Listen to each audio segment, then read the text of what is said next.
সেটা হচ্ছে তোমার জিওলজিক্যাল, এই বেসিক জিওগ্রাফি। তাহলে বেসিক জিওগ্রাফিটা যদি পড়ি তাহলে আমরা এখানে কয়েকটা জিনিস জানি, ঠিক? তাহলে বেসিক জিওগ্রাফির মধ্যে আমরা যেগুলো দেখব সেটা হচ্ছে প্রথম দেখব ল্যাটিটিউড অ্যান্ড লঙ্গিটিউড। কি দেখব? ল্যাটিটিউড অ্যান্ড লঙ্গিটিউড, ঠিক আছে? ল্যাটিটিউড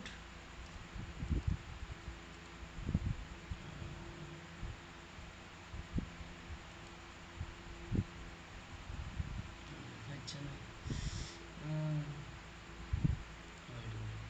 ল্যাটিটিউড লেখা যাচ্ছে না কেন রে ভাই?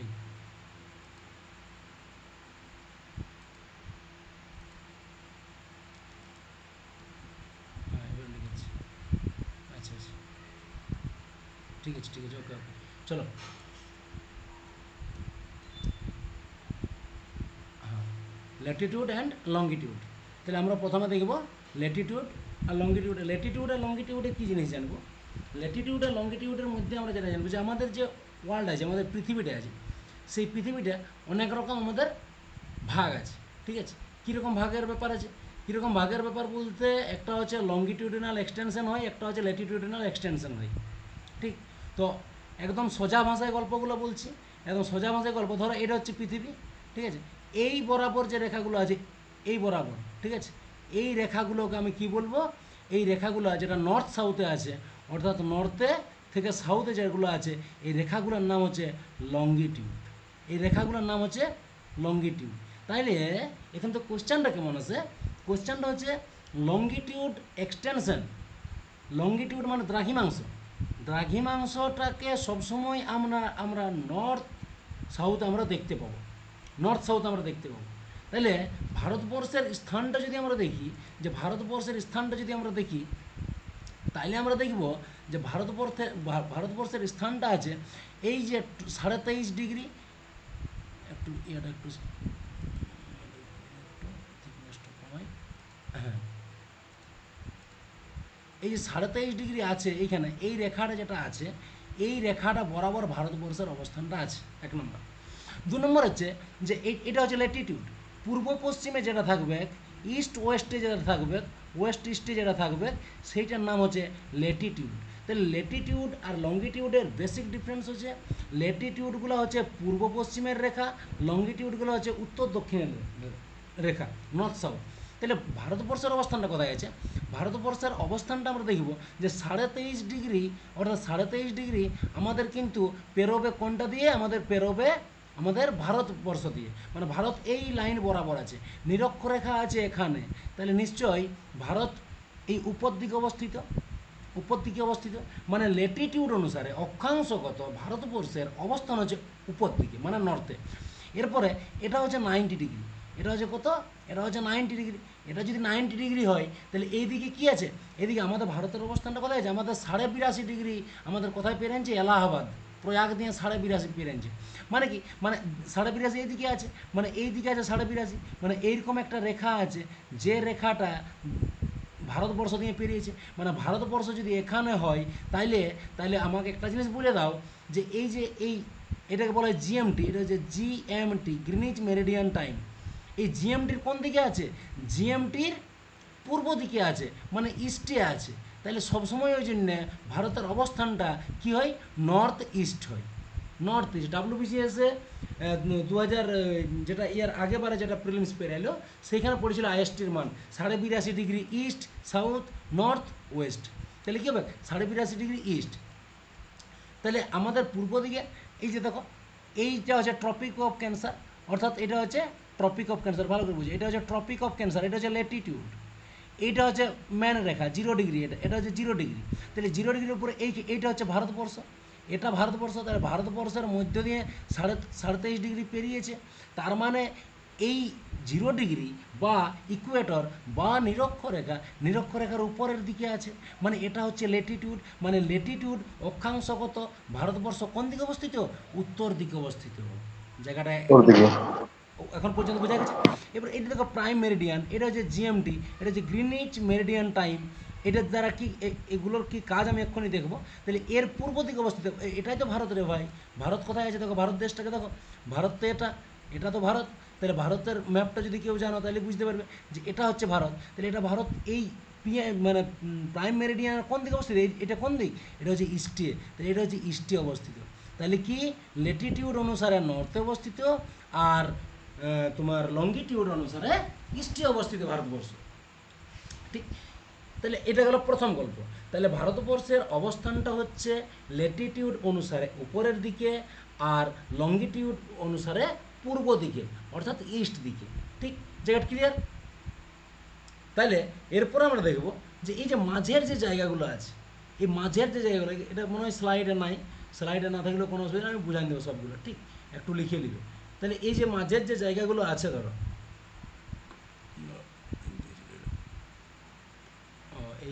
এইখানে পেজটা ছিল, এইটা বোঝা যেতে পারবে।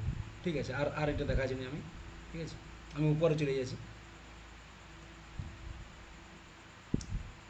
একেবারে উপরের পেজে চলে আসো সবাই। ঠিক আছে, এইটা দেখো, কোশ্চেন আছে যে ফ্রিজিড জোন কি, ফ্রিজিড জোন কি, ফ্রিজিড জোন, ফ্রিজ ফ্রিজ হয়ে যাওয়া, যে ফ্রিজ বলে না, ফ্রিজ আছে বাড়িতে, তার মানে কি হিম অঞ্চল, হিম অঞ্চল। ঠিক আছে, তো ফ্রিজিড জোন হচ্ছে এই 90 ডিগ্রি থেকে 66.5 ডিগ্রি পর্যন্তকে বলা হয় হিম অঞ্চল, হিমমণ্ডল বা ফ্রিজিড জোন। ঠিক, এগুলা কি, এগুলো হচ্ছে তোমার প্রত্যেকটা যে লেটিটিউড, এগুলো হচ্ছে এক একটা হচ্ছে লেটিটিউড। ঠিক আছে, এগুলো হচ্ছে লেটিটিউড। Okay, that clear? তাহলে আমার যদি বলে যে টেম্পারেট জোন কোনটা, উষ্ণমণ্ডল, এটাকে বলা হয় বাংলায় বলা হয় উষ্ণমণ্ডল, এটাকে বলা হয় উষ্ণমণ্ডল। তাহলে উষ্ণমণ্ডল কোথায় অবস্থিত? উষ্ণমণ্ডল অবস্থিত 23.5 ডিগ্রি নর্থ থেকে 66.5 ডিগ্রি নর্থ, 23.5 ডিগ্রি নর্থ থেকে 66.5 ডিগ্রি নর্থ পর্যন্ত, এটাকে বলা হয় উষ্ণমণ্ডল। 66.5 ডিগ্রি থেকে 90 ডিগ্রি পর্যন্ত এটাকে বলা হয় ফ্রিজিড জোন, এটাকে বলা হয় ফ্রিজিড জোন বা হিমমণ্ডল। এই 0 ডিগ্রি এটাকে বলা হয় নিরক্ষরেখা, এটার নাম হচ্ছে নিরক্ষরেখা। এটা লেটিটিউড আমি পড়াচ্ছি, আমি প্রথমে লেটিটিউড পড়াচ্ছি, এটা হচ্ছে নিরক্ষরেখা। এটার কী নাম? নিরক্ষরেখার মান কত? 0 ডিগ্রি। তাহলে এই মাঝের জোনটাকে বলা হয় টরিড জোন। টরিড জোনের বাংলাটা আমি ভুলে গেছি। ঠিক আছে, তাহলে এই মাঝের রেখাটা অর্থাৎ 0 ডিগ্রি থেকে 23.5 ডিগ্রি নর্থ পর্যন্ত এটাকে বলা হয় টরিড জোন। ওকে, জায়গাটা ক্লিয়ার? তাহলে 0 ডিগ্রি থেকে 23.5 ডিগ্রি এটা হচ্ছে টরিড জোন, 23.5 ডিগ্রি থেকে 66.5 ডিগ্রি নর্থ পর্যন্ত হচ্ছে টেম্পারেট জোন, অর্থাৎ উষ্ণমণ্ডল, নর্থ টেম্পারেট মানে উত্তর উষ্ণমণ্ডল। আর একেবারে উপরে ফ্রিজিড জোন, তার উপরে আছে নর্থ পোল। নিচে কীরকমভাবে, নিচেও সেম 0 ডিগ্রি থেকে 23.5 ডিগ্রি সাউথ পর্যন্ত হচ্ছে টরিড জোন, এটা হচ্ছে টরিড জোন। কী ব্যাপার, টরিড জোন? টরেড মানে উষ্ণ জোন। তাহলে টেম্পারেট জোন মানে কি বলতে? নাতিশীতোষ্ণ। ওরা নাতিশীতোষ্ণ না, টেম্পারেট জোন বলে নাতিশীতোষ্ণ। আচ্ছা আচ্ছা, একটু বাংলা গেলে আমার লেখা নাই, বাংলায় আমার লেখা নাই। ঠিক আছে, আমার আগে লঙ্গিটিউড ল্যাটিটিউড নিয়েও আমার সমস্যা হতো, কিন্তু এখন এটা ক্লিয়ার হয়ে যায়।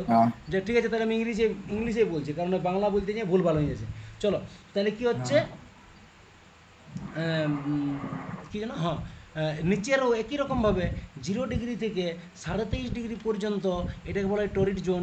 আবার 23.5 থেকে 66 পর্যন্ত সাউথটাকে বলা হয় south temperate zone, south temperate zone. ঠিক আছে, ওকে, একই রকম উপরে যেমন নিচেও সেম ফ্রিজের জন্য। এটা সেম হওয়ার কারণ আছে, কারণ কোনো এক জায়গায় সূর্য আছে, সূর্য স্থির আছে, সূর্য স্থির আছে, তাহলে পৃথিবী তো ঘুরছে। তাহলে পৃথিবীর তো দুটো দিক, উত্তর গোলার্ধ আর দক্ষিণ গোলার্ধ, কোনো একটা পজিশন তো, এই যে পজিশন উপরটা দেখতে পাবে সেই পজিশন তো এটাও একদিন যাবে, তাহলে তো সেমই হবে। সূর্যের থেকে ডিস্টেন্সটা তো কোনো একটা জায়গায় তো সেম, কোনো পৃথিবীর কোনো তো একটা জায়গা ওই জায়গাটাকে পৌঁছাচ্ছে রে ভাই, এখান থেকে তো কোনো একটা জায়গায় পৌঁছাবে, আর এখান থেকেও তো কোনো একটা জায়গায় পৌঁছাবে, স্বাভাবিক কী হবে। ঠিক আছে, সেই জন্য ওই নর্থে আর সাউথে জোনগুলোর নামগুলো একই থাকে। ঠিক, এটা গেল আমাদের কি, আমাদের জোনগুলো। ঠিক, এবারে জোনগুলো, এবারে আরেকবার জিনিসটাকে আমি ক্লিয়ার করছি। আরেকবার যদি আমি জিনিসটা ক্লিয়ার করি, আমি একটু মুছে দিচ্ছি আর ক্লিয়ার করেছি আরেকবার করে। ঠিক আছে, যাতে করে কোনো রকম অসুবিধা না থাকে। ঠিক, মুছার দরকার হবে না, এটা কালারটা আমি চেঞ্জ করে আর বুঝান দিচ্ছি ব্যাপারটাকে। ব্যাপারটা কী হলো তাহলে? ব্যাপারটা হলো এইরকম যে এই মাঝের রেখাটার মান হচ্ছে 0 ডিগ্রি, কোনো একটা দেশ দিয়ে, কোনো একটা মহাদেশ দিয়ে পেরিয়েছে। এই রেখাটার মান হচ্ছে ট্রপিক অফ ক্যান্সার, এটা হচ্ছে 23.5°, যেটাকে বলা হয় কর্কট ক্রান্তি রেখা, এটাকে বলা হয় তোমার নিরক্ষরেখা। আর এই আর্কটিক সার্কেল যেটা পেরিয়েছে সেটাকে কি বলা হয়, কি জানে কি বলে, যাই হোক এটা হচ্ছে, এটাকে বলা হয় আর্কটিক সার্কেল, ঠিক আছে, এটাকে বলা হয় আর্কটিক সার্কেল।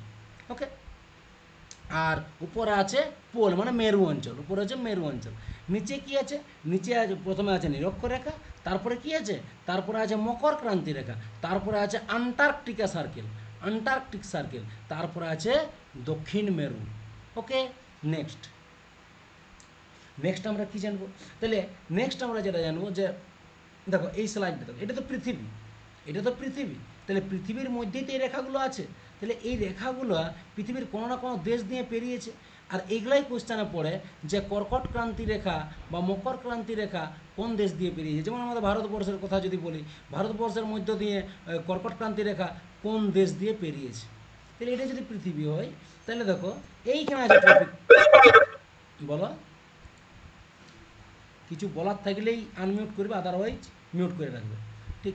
তাহলে এইখানে যদি দেখো যে তাহলে এটা হচ্ছে পৃথিবী, তাহলে এটা হচ্ছে একটা রেখা, দেখো এরকম অনেকগুলো রেখা আছে, কোশ্চেন আছে কতগুলো মোট রেখা আছে, এরকম অনেকগুলো রেখা আছে, এরকম অনেকগুলো রেখা আছে, ঠিক আছে। হ্যাঁ, তাহলে এগুলো কতগুলো রেখা আছে, যদি বলে ল্যাটিটিউডের গল্প, আমি যেহেতু ল্যাটিটিউড পড়াচ্ছি, হেডিং দেবে ল্যাটিটিউড, তাহলে এই ল্যাটিটিউডের গল্পে যদি আমি আসি, ল্যাটিটিউড যদি বলে কতগুলো আছে মোট, মোট ল্যাটিটিউড আছে 181টা, মোট ল্যাটিটিউড আছে 181, এটাকে ভাগ করছি আমি, দেখো 81টা কী করা হয়, 90 যুক্ত 1 যুক্ত 90, মানে কি, মানে হচ্ছে এটা হচ্ছে একটা রেখা, ঠিক আছে, এই মাঝের একটা, এটা হচ্ছে নিরক্ষরেখা 0°, যেটা, আর এই উপর দিকেও 90টা আছে আর নিচের দিকেও 90টা আছে, সমান সমান আছে, মাঝে একটা রেখা, উপর দিকে 90 নিচে 90, তাহলে এটা একটা উপর দিকে 90 একটা নিচের দিকে 90, তাহলে টোটাল 90 90 80 আর একে 181, ব্যাস। এবারে যদি বলি আমি, এটা হচ্ছে টোটাল, এটা হচ্ছে টোটাল মোট, যদি বলে ল্যাটিটিউড কতগুলো আছে বা অক্ষরেখা কতগুলো আছে, তাহলে অ্যান্সার হবে 181। যদি বলে যে সমান্তরাল অক্ষরেখার সংখ্যা কত, সমান্তরাল কতগুলো আছে কেউ বলতে পারবে, প্যারালাল 179। বলো বলো বলো, 179, ভেরি গুড, 179। তাহলে দেখো এই রেখাগুলোর মধ্যে দেখো এই এই যে সাউথ পোলে যে রেখাটা আছে এটাও তো বটে, এটা তো বাঁকা আছে, এটা কি সমান্তরাল বটে, এটা সমান্তরাল লয়, এটা বাঁকা বটে, এটা বক্র রেখা বটে, এই কীরকম উপর দিকেও তো বাঁকা আছে, উপর দিকেরটাও তো বাঁকা বটে, তাহলে এই দুটো বাঁকা বাদ, মানে কি 181 সাথে -2 মানে 179 রেখা, 179টা রেখা আছে সমান্তরাল রেখা। আর এই 0°, 0°টাকে কি বলা হয়, এটাকে বলা হয় নিরক্ষরেখা, এইটাকে বলা হয় ইকুয়েটর লাইন, এইটাকেই বলা হয় গ্রেট সার্কেল। জায়গার ক্লিয়ার এখন পর্যন্ত, ব্যাস। এরপরে কি, এরপরে যে এই রেখাটার কি নাম, এই রেখাটার নাম হচ্ছে ট্রপিক অফ ক্যান্সার, অর্থাৎ কর্কট ক্রান্তি রেখা, ঠিক আছে। 23.5° সাউথেরটাই কী বলে, এটাকে বলা হয় মকর ক্রান্তি রেখা, নামগুলো মনে রাখবে। এটা হচ্ছে আন্টার্কটিক সার্কেল, এগুলো এইটার নামটা আমার এখন মনে আসছে না, আর্কটিক সার্কেল, একটা হচ্ছে আন্টার্কটিক, সাউথেরটা হচ্ছে আন্টার্কটিক, উপরটা হচ্ছে আর্কটিক, আর উপরে হচ্ছে 90° নর্থ ল্যাটিটিউড, সেটা হচ্ছে, এটা হচ্ছে নর্থ পোল, এটা হচ্ছে সাউথ পোল, ঠিক আছে, তো লিখে আছে সাউথ পোল। এখন পর্যন্ত আশা করি জায়গাটা ক্লিয়ার। তাহলে ল্যাটিটিউডের কাজটা কি, কেন ল্যাটিটিউডটা আনিয়েছে, বৈজ্ঞানিকরা ল্যাটিটিউডের আবিষ্কার কেন করেছে, কাজটা কি, এই কাজটাই তো পরীক্ষায় পড়বে। তাহলে ল্যাটিটিউডের কাজ কি, এবার লিখো যে ল্যাটিটিউডে কি পরিমাপ করা হয় আমরা দেখবো এক্ষুনি, এবং ক্যালকুলেশনের দ্বারা আমরা সমস্ত কিছু ম্যাথামেটিক্যাল ক্যালকুলেশনও করবো প্রয়োজন পড়লে, ঠিক আছে, যদিও অত কিছুর প্রয়োজন পড়বে নাই, কিন্তু আমায় হালকা করে বলে দেবো, লিখাবো না, শুধু বলে বলে যাব। ওকে, তাহলে আমি কি করবো এরপরে, এরপরে আমি যেটা দেখব সেটা হচ্ছে যে তোমার ব্ল্যাকটা দিই, ঠিক আছে, চলো। তাহলে কি হচ্ছে, এই ল্যাটিটিউডের দ্বারা লিখে রাখবে যে ল্যাটিটিউডের দ্বারা জলবায়ু, ক্লাইমেটকে নির্ধারণ করা যায়, জলবায়ু ঠিকঠাক করা যায়, যে জলবায়ু কোথায় কেমন আসবে না আসবে। এই যে এইগুলো না বললাম যে এটা হচ্ছে টরিড জোন, এটা হচ্ছে ফ্রিজিড জোন, এটা হচ্ছে পোল, ঠিক আছে, তো এগুলো কি বলে, সরি এটা একটা টেম্পারেট, একটা হচ্ছে টরিড জোন, একটা হচ্ছে টেম্পারেট জোন, একটা হচ্ছে ফ্রিজিড জোন। তাহলে এগুলো কী বলে? এগুলো জলবায়ুর এক একটা মণ্ডল বলে, জলবায়ু মণ্ডল বলে। তাহলে জলবায়ু অর্থাৎ ক্লাইমেট অর্থাৎ জলবায়ু নির্ধারণ করে কী দ্বারা? ল্যাটিটিউড দ্বারা। Number one. ঠিক এইখানে পয়েন্টগুলো কী করবে? 0 ডিগ্রি থেকে 23.5 ডিগ্রি পর্যন্ত টরিড জোন, 23.5 ডিগ্রি থেকে 66.5 ডিগ্রি পর্যন্ত টেম্পারেট জোন, তারপরে হচ্ছে ফ্রিজিড জোন।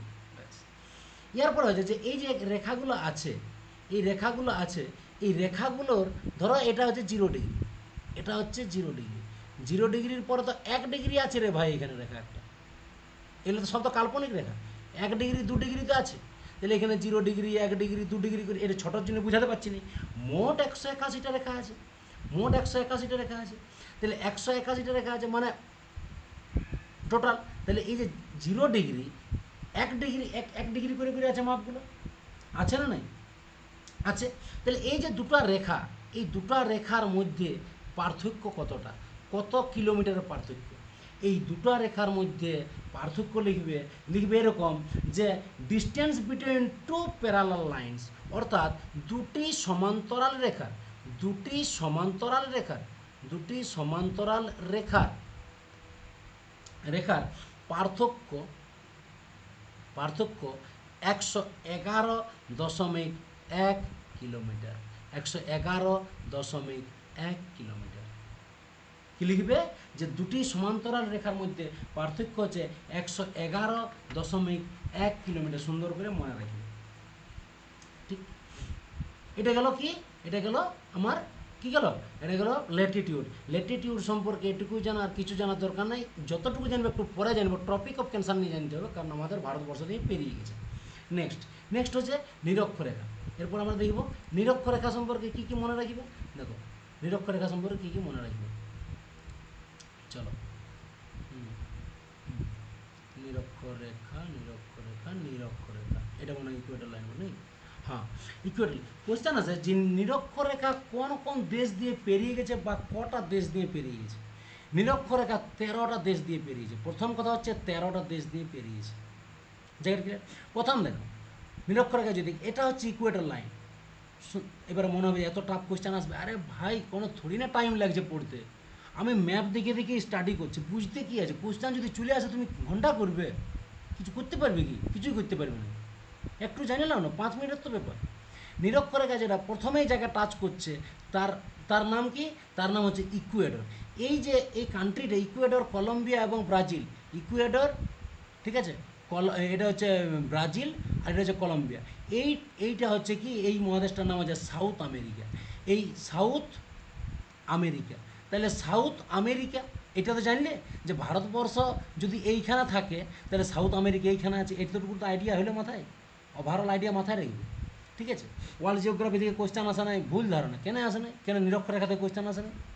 কর্কটক্রান্তি রেখা, মকরক্রান্তি রেখা, মেরু অঞ্চল থেকে কোয়েশ্চেন আসে নাই? আসে। তাহলে নিরক্ষরেখা প্রথম কাকে টাচ করছে? South America. সাউথ আমেরিকার 3টা দেশ কোন কোন? দেখো এটা কি, এটা প্রথমে উপর দিকে আছে কি, এটার নাম হচ্ছে কলম্বিয়া। কলম্বিয়াকে টাচ করলো। কলম্বিয়ার পরে কাকে পাবো? কলম্বিয়ার পরে নিচে পাবো আমরা ব্রাজিল। ব্রাজিলের প্লেয়ার, একটা ব্রাজিলের একটা ফুটবলারের নাম বলো। Hello, Ronaldo. আচ্ছা, নেইমার। চলো, নেইমার। ওকে ওকে, গুড। চলো নেক্সট 3 নম্বরে কাকে পাচ্ছি? 3 নম্বরে পাচ্ছি এটা ব্রাজিল, সরি এটা ব্রাজিল, এটা হচ্ছে ইকুয়েডর, এটা হচ্ছে কলম্বিয়া, এটা হচ্ছে ব্রাজিল। তাহলে 3টা দেশকে টাচ করছে। কে টাচ করছে? দেখো এই যে ইকুয়েডর 3টা দেশকে টাচ করে দিল, 3টা দেশকে টাচ করলো। ওকে, নেক্সট তাহলে একটা মহাদেশ হয়ে গেল সাউথ আমেরিকা।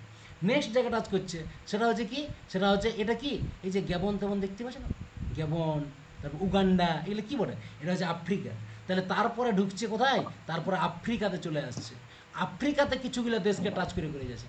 দেখো 4, 5, 6, 7, 8, 9, ঠিক আছে, তারপরে 13, এতগুলো দেশ আছে। যেমন গ্যাবন আছে, গ্যাবন, এই যে তোমার Gabon, Congo, Democratic Republic of Congo, Uganda, Kenya, ঠিক আছে, তারপরে হচ্ছে টোম অ্যান্ড প্রিন্সিপ। তাহলে এতগুলো দেশ যেগুলো কি আছে, আর সোমালিয়াও আছে। আবার সোমালিয়া কই? সোমালিয়া আছে কি না? সোমালিয়া দেওয়া আছে কি না? হ্যাঁ, সোমালিয়াই তো আছে, সোমালিয়া আছে। তাহলে এতগুলো দেশকে আফ্রিকা দিয়ে প্রথমে তারপরে পেরোচ্ছে। কঙ্গো নদী একটা রিভার আছে, ঠিক আছে, কি রিভারটার নাম বটে, কঙ্গো রিভারই বটে মনে হয় নাকি, দুবার কাটছে, ঠিক আছে, রিভারটা একটু জানি নেবে, রিভারটার নামটা একটা নদী স্যার আছে। কংগ্রেস দুবার নিরক্ষর রেখাকে হ্যাঁ যাই হোক, ঠিক আছে, চলো তাহলে কি হলো, আফ্রিকাকে টাচ করলো, তারপরে কোথায় আসছে, তারপরে আমাদের ভারতবর্ষে আসছে, সরি এশিয়াতে আসছে, আমাদের এশিয়ায় কাকে কাকে পাচ্ছি, এশিয়ায় দুটো দেশকে পাচ্ছি, একটা হচ্ছে মালদ্বীপ, একটা হচ্ছে ইন্দোনেশিয়া। এই যে মালদ্বীপ একটা 10 নম্বর, এটা হচ্ছে মালদ্বীপ, আর একটা হচ্ছে ইন্দোনেশিয়া, ঠিক আছে, এটা মনে রাখার দরকার নেই, 10-11 মনে রাখবে, মালদ্বীপ আর ইন্দোনেশিয়া, মালদ্বীপ আর ইন্দোনেশিয়া থেকে কোয়েশ্চেন আছে, এটা বাদ দাও, ঠিক আছে। তাহলে এশিয়ার দুটো দেশকে টাচ করে, সেটা হচ্ছে একটা হচ্ছে মালদ্বীপ, একটা হচ্ছে ইন্দোনেশিয়া। তাহলে এখান থেকে কী কোয়েশ্চেন আসতে পারে, যে নিরক্ষরেখা কোন কোন দেশকে টাচ করছে, কোন কোন মহাদেশকে টাচ করছে, এশিয়ার কোন দেশকে টাচ করছে, ঠিক, কোয়েশ্চেনের লেভেল বাড়ছে, কবে কী কোয়েশ্চেন আসবে কোনো ঠিক নেই, বোঝা মুশকিল। তাহলে এই গেল নিরক্ষরেখা কাকে কাকে টাচ করলো, ঠিক আছে। নেক্সট আমরা দেখব ট্রপিক অফ ক্যান্সার। দেখো এখানে কি আছে, ট্রপিক অফ ক্যান্সার, এটাকে আমি জুম করছি, আরও ভালো করে জুম করছি আমি, ঠিক আছে, তাহলে আরও ভালো করে বুঝতে পারবো। ট্রপিক অফ ক্যান্সার অর্থাৎ অর্থাৎ কি, কর্কট ক্রান্তি রেখা, এই 23.5 ডিগ্রি কাকে কাকে টাচ করছে, দেখো তো কাকে কাকে টাচ করছে, কর্কট ক্রান্তি, ট্রপিক অফ ক্যান্সার। প্রথমে এটা ছিল সাউথ আমেরিকা, এটা এটা কি বলে, এটা সাউথ আমেরিকা বলে, যেটা এই যে ইকুয়েটর অর্থাৎ নিরক্ষরেখা পেরিয়ে গেছে, এটা সাউথ আমেরিকা। উপরে কি আছে, উপরে আছে 23.5 ডিগ্রি অর্থাৎ কর্কট ক্রান্তি রেখা। তাহলে কোন আমেরিকাকে যাচ্ছে, এটা নর্থ আমেরিকা বলে, এটা নর্থ আমেরিকা দিয়ে পেরোচ্ছে। তাহলে প্রথম কথা, নর্থ আমেরিকা দিয়ে পেরোচ্ছে কে, ট্রপিক অফ ক্যান্সার। নর্থ আমেরিকার কাকে কাকে পাচ্ছে, নর্থ আমেরিকার প্রথমে পাচ্ছে মেক্সিকো, এই যে মেক্সিকো হলুদ অংশটা বলে মেক্সিকো, মেক্সিকো। এই হচ্ছে বাহামাস। দেখো বুদ্ধিমানের কাজ কি জানো, এইখানে যদি কেউ দিমাগ কারো ভালো আছে, সে কী করবে জানো, এলে সাথে সাথেই ধরো মেক্সিকো, মেক্সিকোর ক্যাপিটাল লিখে নেবে খাতায়, মেক্সিকোর ক্যাপিটাল, মেক্সিকোর কারেন্সি, মেক্সিকোর পার্লামেন্ট, মেক্সিকোর হেড অফ দ্য স্টেট কে আছে, এলে লিখিয়ে নেবে।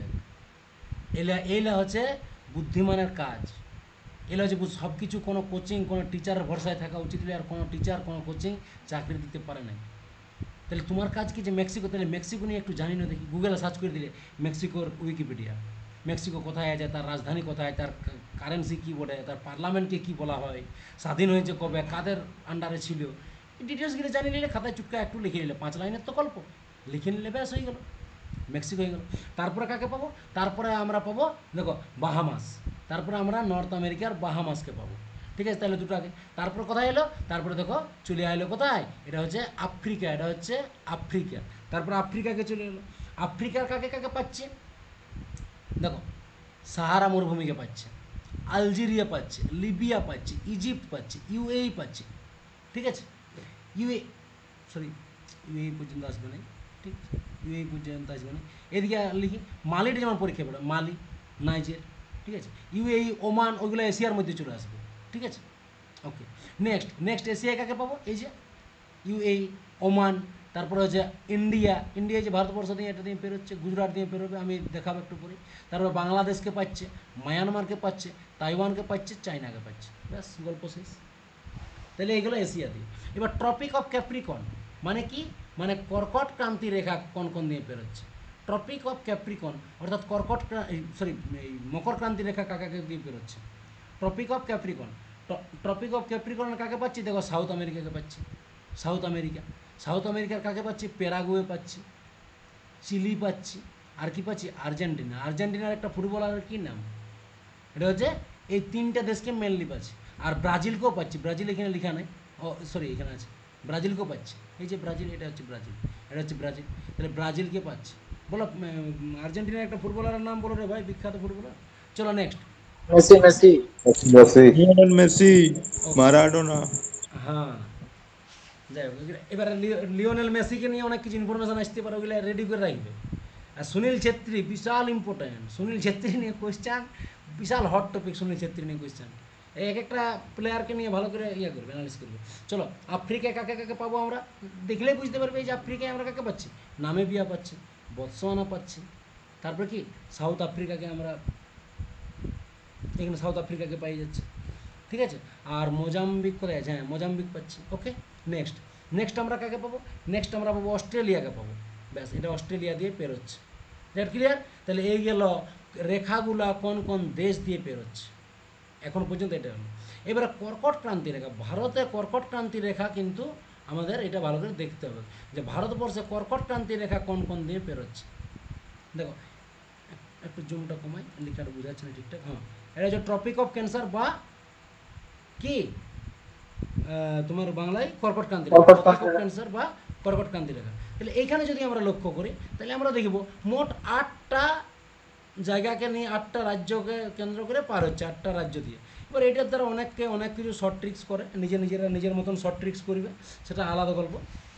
আমি অন্যভাবে করেছি, মানে করেছিলাম, এখন আর প্রয়োজন পড়ে না। যখন ভালো করে ম্যাপটা নিয়ে ঠটস্থ হয়ে গেছে তখন আর শর্ট ট্রিক্সের কোনো ইয়া হয় না। ম্যাপ নিয়ে স্টাডি করলে শর্ট ট্রিক্সের প্রয়োজন পড়ে নাই। কিন্তু আমি যেটা করেছিলাম সেটা হচ্ছে গুরু মা বাপ তুমি আছো, ঠিক আছে, আমি এভাবে করেছিলাম। তো এটা আমি বলবো না যে এভাবে তুমি করো, যার যেমন খুশি যে যেমনভাবে করে রেখে সেভাবে করবে। তার চাইতে বড়ার পর যদি ম্যাপটাকে নিয়ে ভালো করে স্টাডি করো, তাহলে টপিক অফ ক্যান্সার বা এই কর্কট ক্রান্তি রেখা ভারতবর্ষের যে রাজ্যগুলো দিয়ে পেরোচ্ছে সেটা হচ্ছে, প্রথম যেটাকে পাচ্ছি সেটা হচ্ছে এখানে দেখো ঢুকে গেল, অর্থাৎ গুজরাট ফার্স্ট পারলাম, গুজরাট। তারপরে এইখানে একটু টাচ করছে, কোশ্চেন একটা আছে তোমরা দেখবে। সেইটাই বলি, তুমি মনে একটু জিজ্ঞেস করে দেখবি। বলো কি বলছো, সকালে বলছি, এখন সকালবেলা অনেক ক্লাসও করে আছে তার। শুনতে পাচ্ছি না কি বলছো, কি বলছো আমি শুনতে পাচ্ছি না, কে কি বলি বলছো? বলে দেখি না তুমি। এ ভাই, কে কি বলছো রে? গল্প লাগান দিছ আনমিউট করে। চলো, তাহলে কি হলো, প্রথমে গুজরাট পাচ্ছি, গুজরাট। তারপরে কাকে পাচ্ছি? তারপরে দেখো আমি পাচ্ছি রাজস্থানকে। দেখবে একটা আমি সেট দিব, একটু পরে আমি দিয়ে দেবো এটা, যে previous year question. Previous year কোয়েশ্চেনে দেখবে একটা কোয়েশ্চেন আছে যে সবচেয়ে কম কোন রাজ্য দিয়ে পেরিয়েছে, তখন হবে রাজস্থান। রাজস্থান। রাজস্থান, এটা কোয়েশ্চেনে পড়েছে, প্রিভিয়াস ইয়ার কোয়েশ্চেনে সবচেয়ে কম জায়গা জুড়ে পার হয়েছে রাজস্থান, একটুকু টাচ করেছে। তারপরে কাকে পাবো? তারপরে পাবো আমরা এমপি অর্থাৎ মধ্যপ্রদেশ। তারপরে আমরা কাকে পাবো? তারপরে আমরা পাবো ছত্তিশগড়, 4টে হয়ে গেল। তারপরে আমরা কাকে পাবো? তারপরে পাবো ঝাড়খণ্ড। তারপরে পাবো ওয়েস্ট বেঙ্গল। তারপরে পাবো ত্রিপুরা। তারপরে কাকে পাবো? এটা কে বটে? এটা হচ্ছে মিজোরাম।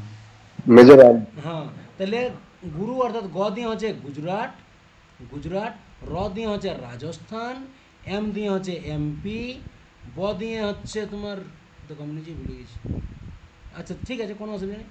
প দিয়ে হচ্ছে ওয়েস্ট বেঙ্গল মানে পশ্চিমবঙ্গ, ওয়েস্ট বেঙ্গল।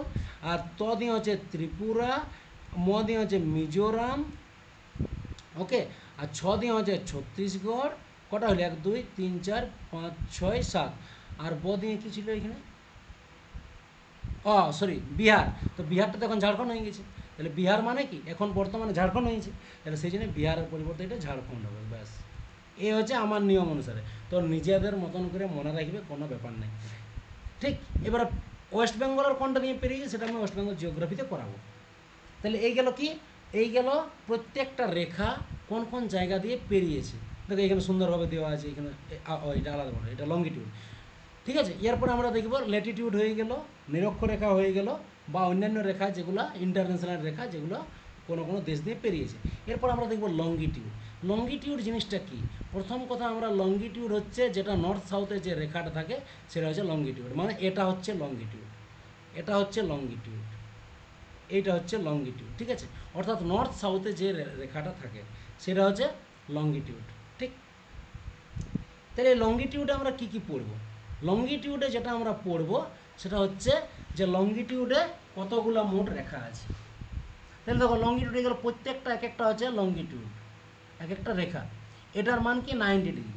তাইলে গল্পটা হচ্ছে যে টোটাল যদি আমি বলি তোমাদেরকে কোশ্চেন করি যে টোটাল মেরিডিয়ান লাইন কতগুলো আছে, মানে এরকম লাইন কতগুলো আছে মোট, এরকম লাইন মোট কতগুলো আছে, ঠিক আছে। তাহলে এরকম লাইন 360টা।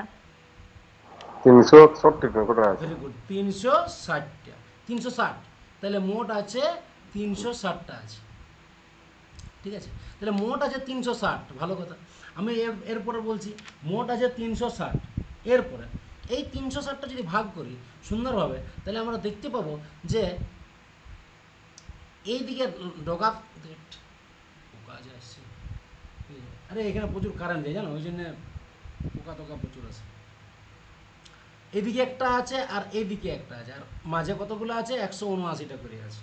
ঠিক, চলো এরপরে কোয়েশ্চেন আসবে যে 0 ডিগ্রি অর্থাৎ এটাকে 90 ডিগ্রি, আবার কখনো কখনো 0 ডিগ্রি হিসাবেও ধরা হয়। ঠিক আছে, 0 ডিগ্রি হিসেবেই আমরা ধরবো।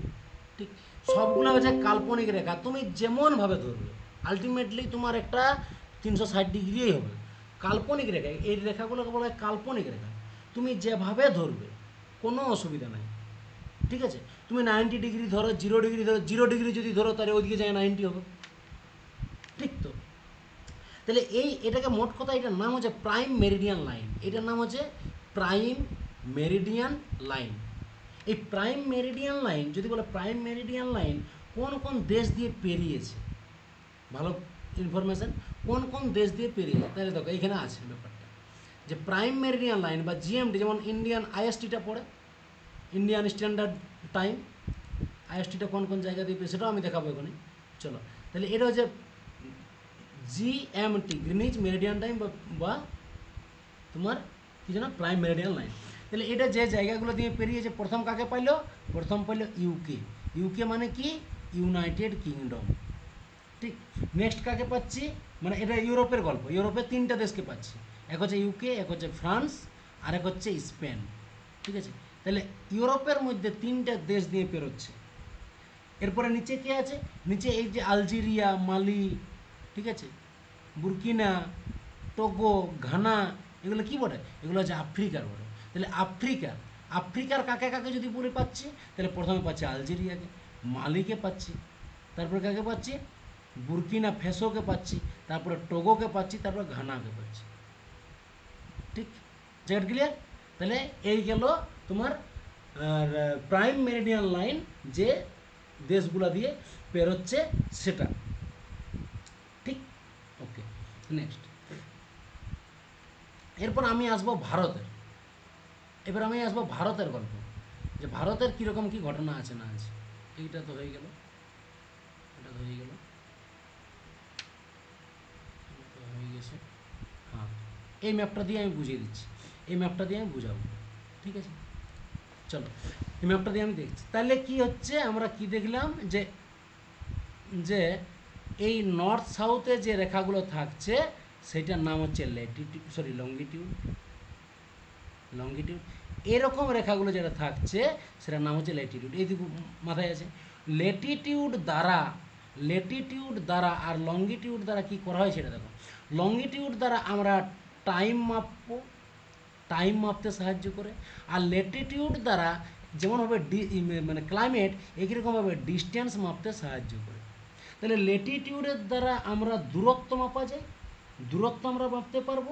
আর লঙ্গিটিউডের দ্বারা আমরা টাইম মাপতে পারবো। ঠিক আছে, ক্লিয়ার? তাহলে ভারতবর্ষ যে রেখাগুলো আছে, ভারতবর্ষ নিশ্চয়ই সেইভাবেই করা আছে। তো এই লঙ্গিটিউড যেটা আমরা দেখলাম, এটা বলতে ভুলে গেলাম, এটা একটু মাথায় রাখো যে লঙ্গিটিউড যেগুলো হচ্ছে, এই লঙ্গিটিউড, এই যে এইগুলা এক একটা রেখা, এই এক একটা ডিগ্রি, এক ডিগ্রি করে আছে। 1 ডিগ্রির মান হচ্ছে 4 মিনিট, 1 ডিগ্রির মান হচ্ছে 4 মিনিট। ঠিক আছে, 1 ডিগ্রির মান কত, 4 মিনিট। তাহলে আমরা এরপরে ভারতবর্ষে আসছি। ঠিক, ভারতবর্ষে আসছি। তাহলে এইখানে একটা জায়গা আছে, এইখানে। ঠিক আছে, এখান থেকে ভারতের স্থলভাগ সীমানাটা শুরু হচ্ছে, কোশ্চেন এখান থেকেই আসে। তাহলে আমার এইখান থেকে সীমানাটা শুরু হচ্ছে, আমি সেখান থেকেই শুরুটা করছি। ঠিক আছে, এখানে কি হবে, তাহলে এইখানে একটা নির্দিষ্ট মাপ আছে। ঠিক আছে, আর এইখানে সবচেয়ে পূর্বে এইখানেও একটা মাপ আছে। ঠিক কথা, তাহলে এইখানে একটা মাপ আর এইখানে একটা মাপ আছে। তাহলে এইটা কি বটে, এটা ভারতবর্ষের পূর্ব পশ্চিমের সীমার মানে মোট সীমানা ওটা। আর এই উপরে একটা লাইন আছে, আর এখানেও একটা লাইন আছে। ঠিক তো, ব্যাপারটা বোঝার চেষ্টা করো। এটা একটা লাইন আর এটা একটা লাইন, তাহলে এই লাইনটারও কিছু একটা মাপ আছে আর এই লাইনটারও একটা মাপ আছে। তো এইটাই হচ্ছে ভারতবর্ষের এক্সটেনশন, ইন্ডিয়ার এক্সটেনশন। এক্সটেনশন দু রকম, একটা হচ্ছে এদিকে কি বলে, এদিকে বলে ওয়েস্ট, এদিকে বলে ইস্ট, এদিকে উপরে বলে নর্থ, নিচে বলে সাউথ। ঠিক কথা? তাহলে নর্থ সাউথ এক্সটেনশন আর পূর্ব পশ্চিম এক্সটেনশন। ঠিক, তো নর্থ সাউথ লেটিটিউডিনাল এক্সটেনশন। লেটিটিউডিনাল এক্সটেনশন যদি বলে, লেটিটিউডিনাল এক্সটেনশন মানে কি, মানে এইখান থেকে গুজরাটের এই একেবারে মুড়ার যে জায়গাটা, ডোগার যে জায়গাটা, সেইখান থেকে এইখানে যে জায়গাটা আছে সেই জায়গাটার মানটা কত। তো যেখান থেকে শুরু হচ্ছে এটা হবে এই এইদিকে আসবে 68 ডিগ্রি, 68 ডিগ্রি, কে জয়েন করছে আমার তখন, 68 ডিগ্রি 7 মিনিট। কি হবে এখানে নর্থ সাউথ কি লিখবো কেউ বলো তো একটু, আমি কি লিখবো এখানে? ইস্ট হবে। ইস্ট হবে, east east east. North south east কী হবে বলো, ভালো করে বলো। ইস্ট হবে, তাই তো?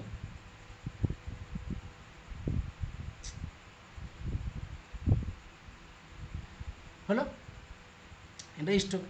এরপরে এইখানে কি হবে, এইখানে হবে তোমার, এটা 68 বলে, 168 নয়, নাই তো আবার উল্টাভাবে লিখব। তাহলে 68 থেকে 97 ডিগ্রি, 97 ডিগ্রি 25 মিনিট ইস্ট। তাহলে তাহলে এই রকম রেখা, এই রকম রেখাগুলা, এইরকম রেখাগুলো কি বলি, লঙ্গিটিউড। মানে আমি বলবো যে লঙ্গিটিউডনাল এক্সটেনশন ভারতবর্ষের কত থেকে কত, 68 ডিগ্রি 7 মিনিট ইস্ট থেকে, 68 ডিগ্রি 7 মিনিট ইস্ট থেকে 97 ডিগ্রি 25 মিনিট ইস্ট পর্যন্ত। ব্যাস, একটা ইনফরমেশন ক্লিয়ার হলো। এই জায়গাটায় যেটা নাম আছে, এইখানে যেটা গুজরাটের যে জায়গাটা, সেটার নাম হচ্ছে গুহার মোটর, গুহার মোটর। তাহলে সবচেয়ে যদি বলে সবচেয়ে ভারতবর্ষের পশ্চিমতম জায়গার কি নাম, অ্যান্সার কি হবে, গুজরাটের গুহার মোটর। একটু তোমরা লাইনে থাকো, একটু গেটটা আমার খুলে দেবো, বাইরে আমার রুমমেট দাঁড়িয়েছে, একটু 5 মিনিট থাকো।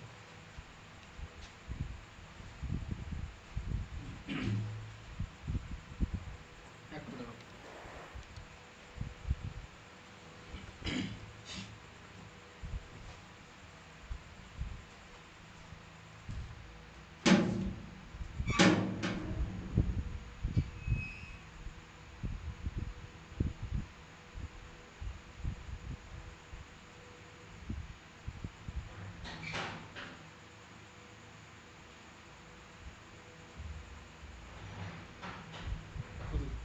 তাহলে সবচেয়ে পশ্চিমতম জায়গা বললে কি হবে, সেটা হবে গুহার মোটর। এবং পূর্বতম যদি বলে তাহলে কি হবে বলো তো, পূর্বতম জায়গার কি নাম, মধ্যপ্রদেশের কিবিথু, বলো বলো বলো তাড়াতাড়ি বলো। কিবিথু কিবিথু, অরুণাচল প্রদেশ, মধ্যপ্রদেশের কিবিথু। এই জায়গার নাম হচ্ছে কিবিথু। ওকে, চলো নেক্সট। তাহলে এরপরে কি হলো, এটা গেল লঙ্গিটিউডিনাল এক্সটেনশন। এবারে যদি বলে লেটিটিউডিনাল এক্সটেনশন, মানে এইরকম রেখাগুলো, এরকম রেখাগুলোকে কি বলে, এরকম রেখাগুলোকে বলা হয় লেটিটিউডিনাল এক্সটেনশন। তো লেটিটিউডিনাল এক্সটেনশন নিরক্ষরেখার উপরে আছে 23.5 ডিগ্রি বা আমাদের ভারতের অবস্থানটা। তাহলে এখানে কী হবে, এই রেখাটার মান হচ্ছে 6 ডিগ্রি 45 মিনিট নর্থ থেকে, এটা নর্থ হবে তো, নর্থ থেকে উপরে চলে যাবে এই রেখাটা, এইখানে মান হচ্ছে 37 ডিগ্রি 6 মিনিট নর্থ। ওকে, এরপরে এই জায়গাটার কি নাম, ইন্দিরা, সরি এখানে 6 ডিগ্রি নয়, যদি এটা 8 ডিগ্রি হলো না, এটা 6 ডিগ্রি নয়, ওই ইয়াটা ওটা এইদিকে এখানে ম্যাপটা দেখা যাচ্ছে, কন্যাকুমারীটা 8 পড়ে, আর যেটা হ্যাঁ, আন্দামান হ্যাঁ, নিকোবর ঠিক এটা আছে, 6 ডিগ্রি পড়ে। ঠিক আছে, এই নিচে আছে, এরকম জায়গায় আছে, ঠিক আছে, ঠিক আছে, এটা হবে 8 ডিগ্রি। এখানে এই দিকে আছে, এইখানে আছে কন্যাকুমারী, আর এইখানে আছে 6:45, ঠিক আছে। এটার নাম হচ্ছে ইন্দিরা, কি বলে বলো, ইন্দিরা পয়েন্ট আর ইন্দিরা কল, কোনটা কি বলে? ইন্দিরা পয়েন্ট নিচেরটা, ইন্দিরা কোল উপরে। ইন্দিরা পয়েন্ট নিচেরটা, আর উপরেরটা হচ্ছে ইন্দিরা কল। আর এই 8 ডিগ্রি এইখানে, এইখানে যেটা আছে সেটা হচ্ছে 8 ডিগ্রি, অর্থাৎ এটা হচ্ছে কন্যাকুমারী, স্থলভাগের, স্থলভাগের কন্যাকুমারী। আর জলভাগ সহ যদি বলা হয় তাহলে 6 ডিগ্রি 45। ওকে, জায়গাটা ক্লিয়ার এখন পর্যন্ত, সবাই বোঝা গেছে? হ্যালো, হ্যাঁ স্যার। হ্যাঁ। এই ইন্দিরা কল যেটা আছে, ইন্দিরা কল এটা পাক অকুপায়েড কাশ্মীরে আছে, যেটাকে নিয়ে এখন বিতর্কিত হয়েছে। মানে পাকিস্তানের পার্লামেন্ট থেকে ওরা বলেছে যে এটা ভারতেরই বটে, সেটা তারা কিন্তু নিজেদের মধ্যে একটা স্বীকারোক্তি আসেছে। ওকে, তাহলে যদি বলে যে স্থলভাগে ভারতের ল্যাটিটিউডিনাল এক্সটেনশন, স্থলভাগে যদি বলে তখন কিন্তু এটা হবে না, এটা হবে না, তখন কী হবে 8°4 নর্থ থেকে হয়ে যাবে উপরে 37°6 নর্থ পর্যন্ত। যদি জলভাগ সহ বলে তখন 6:45 থেকে 37°6, ব্যাস। আর এই 6°45 আছে, মাথায় রাখবে। এটা এটা যদি বলো কোন জায়গায় অবস্থিত, সেটা হচ্ছে নিকোবরে আছে, গ্রেট নিকোবর নিকোবর আইল্যান্ড, দ্বীপ। ঠিক আছে। ওকে, ইন্দিরা পয়েন্ট এটাকে আবার বলা হয়, পিগমেলিয়ন পয়েন্ট এটাকে বলা হয়, এটাকে বলা হয় আবার পার্সোনার পয়েন্ট বলা হয়। এই পয়েন্টটাকে বিভিন্ন রকম বলে, Indira point, Pygmalion point, Parsons point, etcetera. Okay, জায়গাটা ক্লিয়ার লেখা হয়েছে, বুঝতে পারছো সবাই? সবাই বুঝতে পেরেছো? Clear clear.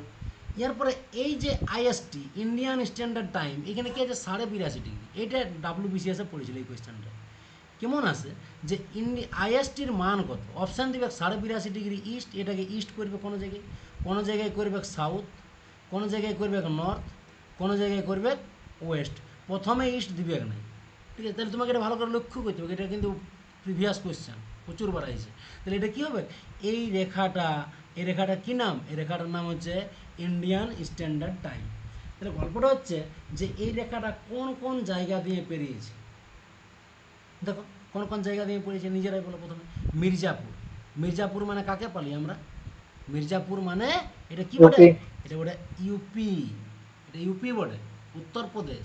তারপরে দেখো এইখানে ঢুকে গেছে, এইখানে কে ঢুকছে দেখো, এটা হচ্ছে এমপি অর্থাৎ মধ্যপ্রদেশ। তারপরে দেখো এইখানে ঢুকে যাচ্ছে অলরেডি, এইখানেই ছত্তিশগড় ঢুকে যাচ্ছে, এটা হচ্ছে ছত্তিশগড়, এটা লেখা আছে অবশ্য। তারপরে কি হচ্ছে, তারপরে এইখানে হালকা করে উড়িষ্যাকে টাচ করছে, এখানে দেখো উড়িষ্যাকে টাচ করছে, তাহলে এটা হচ্ছে উড়িষ্যা। তারপরে তারপরে হচ্ছে অন্ধ্রপ্রদেশ। তাহলে 1টা 2টা 3টা 4টা 5টা রাজ্য দিয়ে পেরোচ্ছে, কর্কটক্রান্তি রেখায় কাটছে 8টা রাজ্যকে। আর ইন্ডিয়ান স্ট্যান্ডার্ড টাইম আইএসটি সেটাই টাচ করছে 5টা রাজ্যকে। জায়গাটা ক্লিয়ার এখন পর্যন্ত? জায়গাটা ক্লিয়ার না? হ্যালো, হ্যাঁ স্যার ক্লিয়ার। হ্যাঁ।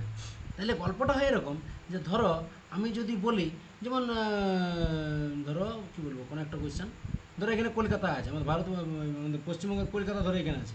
কলকাতা থেকে যদি বলে মির্জাপুরের দূরত্ব কত, এই সরি টাইমের ডিফারেন্স কত, তাহলে মির্জাপুরের মান কত? 82.5°। ঠিক তো? এবার আমাদের পশ্চিমবঙ্গের যদি আমরা পড়ি, তাহলে দেখবো আমরা কত পাবো? আমরা 89 পাবো, তাহলে 89° পাবো। তাহলে 89° থেকে 82° মানে কত হচ্ছে বলো? কলকাতাটা 88.5 নয়? 6°30 সরি, মিনিট। 88 মানে 89 ধরলাম, যাই হোক 88.5 ধরছি।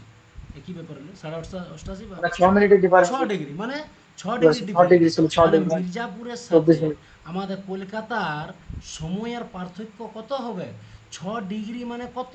1° মানে 4 মিনিট যদি হয়, তাহলে 6° মানে 24 মিনিটের পার্থক্য হবে। 24 মিনিট। এই সমস্যাটার জন্যই তো বর্তমানে এটা নিয়ে পার্লামেন্টে বারবার এটা নিয়ে আন্দোলন উঠছে। অরুণাচল প্রদেশ এখানে ধরা আছে, তার পরীক্ষার সেন্টার ধরা পড়লো দিল্লিতে, ইউপিএসসি ম্যান্ডেট তার ধরো দিল্লিতে পড়লো, সে কখন বেরাবে? টাইম নিয়ে কত সমস্যা।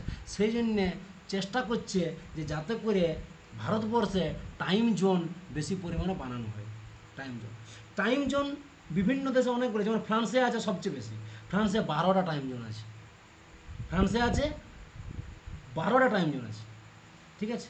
তাহলে ফ্রান্সে যদি বলো সবচেয়ে বেশি টাইম জোন কোথায় আছে? 12টা। ভারতবর্ষে কটা আছে? ভারতবর্ষে একটা আছে। কিন্তু ভারতবর্ষে এখন অবশ্যই দরকার 2টা টাইম জোন, 2টা টাইম জোনের অবশ্যই দরকার। আচ্ছা কেউ একটু বলো তো দেখি, আমি এমনি কোয়েশ্চান করছি, তোমরা একটু বলো, এই স্লাইডটাই দেখাচ্ছি, বলো তো গুজরাটের সাথে অরুণাচল প্রদেশের টাইমের পার্থক্য কত হবে? 1 ঘন্টা 56 মিনিট। 1 ঘন্টা 56 করে 2 ঘন্টা ধরা হয়। হ্যাঁ ঠিক আছে, মনে আছে তাই, ঠিক আছে, ওকে। আচ্ছা আমি যদি বলি যে আমি যদি বলি যে গুজরাটের সাথে অরুণাচল প্রদেশের লোকাল টাইমের ডিফারেন্স কত, তখন কত বললে উত্তরটা বলো? 1 ঘন্টা 57 মিনিট। 1 ঘন্টা 56 1 বা ঘন্টা 2 1 ঘন্টা ঘন্টা 56 মিনিট। 57 ধরুন, 1 ঘন্টা 57। আমি যদি বলি গুজরাটের সাথে অরুণাচল প্রদেশের স্ট্যান্ডার্ড টাইমের পার্থক্য কত, তখন অ্যান্সার কি হবে? সেম টাইম হবে দু জায়গায়। Standard time 0। স্ট্যান্ডার্ড টাইম সবার কাছে সেম। ওই জন্য ঘন্টা দু রকমের একটাই হতে তো হয়। একটা 12টা থেকে 0টা থেকে 24টা হয় না। মোট কথা স্ট্যান্ডার্ড টাইমে সেম, লোকাল টাইমে পার্থক্য পাবে। ঠিক, দ্যাট ক্লিয়ার? চলো তাহলে আমাদের একটা পার্ট কমপ্লিট হয়ে গেল। কোন পার্টটা কমপ্লিট করলে আমরা জিওগ্রাফির একটা বেসিক ইয়ার পরের ক্লাসে কি করব, আমরা পরের ক্লাসে জিওলজিক্যাল সাইকেলটা এখানে আমি মানে টাইমটা ইয়ে করতে পারলাম না, শো করতে, তো ওটা বাদ থাকলো। কিন্তু আমি কি করব, আমি কিন্তু ইয়ার পরে যেটা করব সেটা হচ্ছে তোমার জিওগ্রাফির ভারতবর্ষের ভূপ্রকৃতি ইয়াতে ঢুকে যাব নেক্সট ক্লাসে। চলো এখন বাজে 10টা, এখন 1 ঘন্টা লাগে গেল। চলো আমরা যতটা পারি কনস্টিটিউশনটাকে টানি। দেখো এই নোটগুলো সলিড নোট, ঠিক আছে, এই নোটগুলো পাবে না এগুলো। এই নোটটা যার বলে সে এখন ভিডিও বলে, সে এখন কি বলে, সে এখন ভিডিও বলে, তার হাতের লেখা নোট বলে, ঠিক আছে। সে ভিডিও র্যাঙ্ক করেছে 5, 2016 সালে র্যাঙ্ক করেছে 5, তার নোট বলে, এই লেখাটা তারই বলে। এই নোটটা আমি ইউজ করার পারমিশন পাইছি, যার জন্য আমি তোমাদের কাছে দেখাতে পারছি, নয়তো আমি নোটটা দেখাতে পারতাম না, ঠিক আছে। ওকে, এগুলাই আমি তোমাদেরকে দিব, এবং দিব বলতে আমি করান দেবো, ঠিক আছে। এটা যে প্রিয়ামেলে যে পাঠশালা, বুঝতেই পারছো, বেলঘরিয়ার। ওকে, তাহলে ইন্ডিয়ান কনস্টিটিউশন, চলো ইন্ডিয়ান কনস্টিটিউশন পড়বো। কিন্তু ইন্ডিয়ান কনস্টিটিউশনের যে জায়গাটা দিয়ে শুরু স্যার? করবো, হ্যাঁ বলো বলো বলো বলো। স্যার বলি তুহিন স্যার কি? তুহিন স্যার, তুহিন স্যার তুমি জানো নাকি? তোমাদের ওদিকে বাড়ি? হ্যাঁ স্যার আমি চিনি। হুম হুম, তুহিন স্যারের কাছে পড়তাম আমি, বুঝলে। তুহিন স্যার আমিও স্যার, পড়েছি তো। তাই তুমি এই বাঁকুড়ার পাঠশালাতে পড়েছো তাহলে? না স্যার, ওনারা বেলগড়িয়াতে যেটা শুরু করেছিলেন না পাঠশালা, প্রায় 3 মাসের মতো ক্লাস করেছিলেন অনলাইনে। কোন হ্যাঁ, বেস্টে পড়তে তুমি, অফলাইনে না অনলাইনে? না অনলাইনে ও পড়তাম ওই 21 জন্যেই, সালে। ওই জন্যেই জানো না। অনলাইনে আমিও পড়েছি, তো তখন তো বুঝতে ও পারছি। আচ্ছা হ্যাঁ অনলাইনে আচ্ছা আমিও আচ্ছা পড়েছি। স্যার। যাই হোক, অফলাইনে বন্ধ হয়ে গেল, তখন সবাই চলে এলাম, স্যাররাও এলো বাড়ি, আমরাও এলাম বাড়ি, ব্যাস অনলাইন শুরু হয়ে গেল। আচ্ছা চলো তাহলে কি হলো গল্পটা, ওই স্যারেরই নোট বোর্ড এগুলো, বুঝলে, বিশাল পড়ায়, মারাত্মক। তো এখন আর ব্যস্ত করাই না। হ্যাঁ স্যার একদম। হ্যাঁ চলো তাহলে কি হচ্ছে, আমরা কি করব, আমরা পড়বো আজকে যেটা, এটা অনলি আইএস থেকে নেওয়া বটে, এই জায়গাটা। আমরা আজকে যেটা পড়বো সেটা হচ্ছে ইন্ডিয়ান কনস্টিটিউশন। কিন্তু ইন্ডিয়ান কনস্টিটিউশনের ফার্স্ট যেটা দিয়ে আমি শুরু করব, সেই জিনিসটা এখানে কিন্তু, এখানে স্লাইডে আমি আনতে ভুলে গেছি, এক কথা আমি ভুলেই গেছি। তো যাই হোক, স্লাইড আনার কোনো দরকার হবে না, আমি বলে যাব, বলে যাব, ভালো করে বুঝবো। তাহলে ভারতবর্ষ হচ্ছে এমন একটা দেশ, ভারতবর্ষ হচ্ছে এমন একটা দেশ, এই ভারতবর্ষই গোটা পৃথিবীর সংবিধানের, আইনের প্রবর্তক।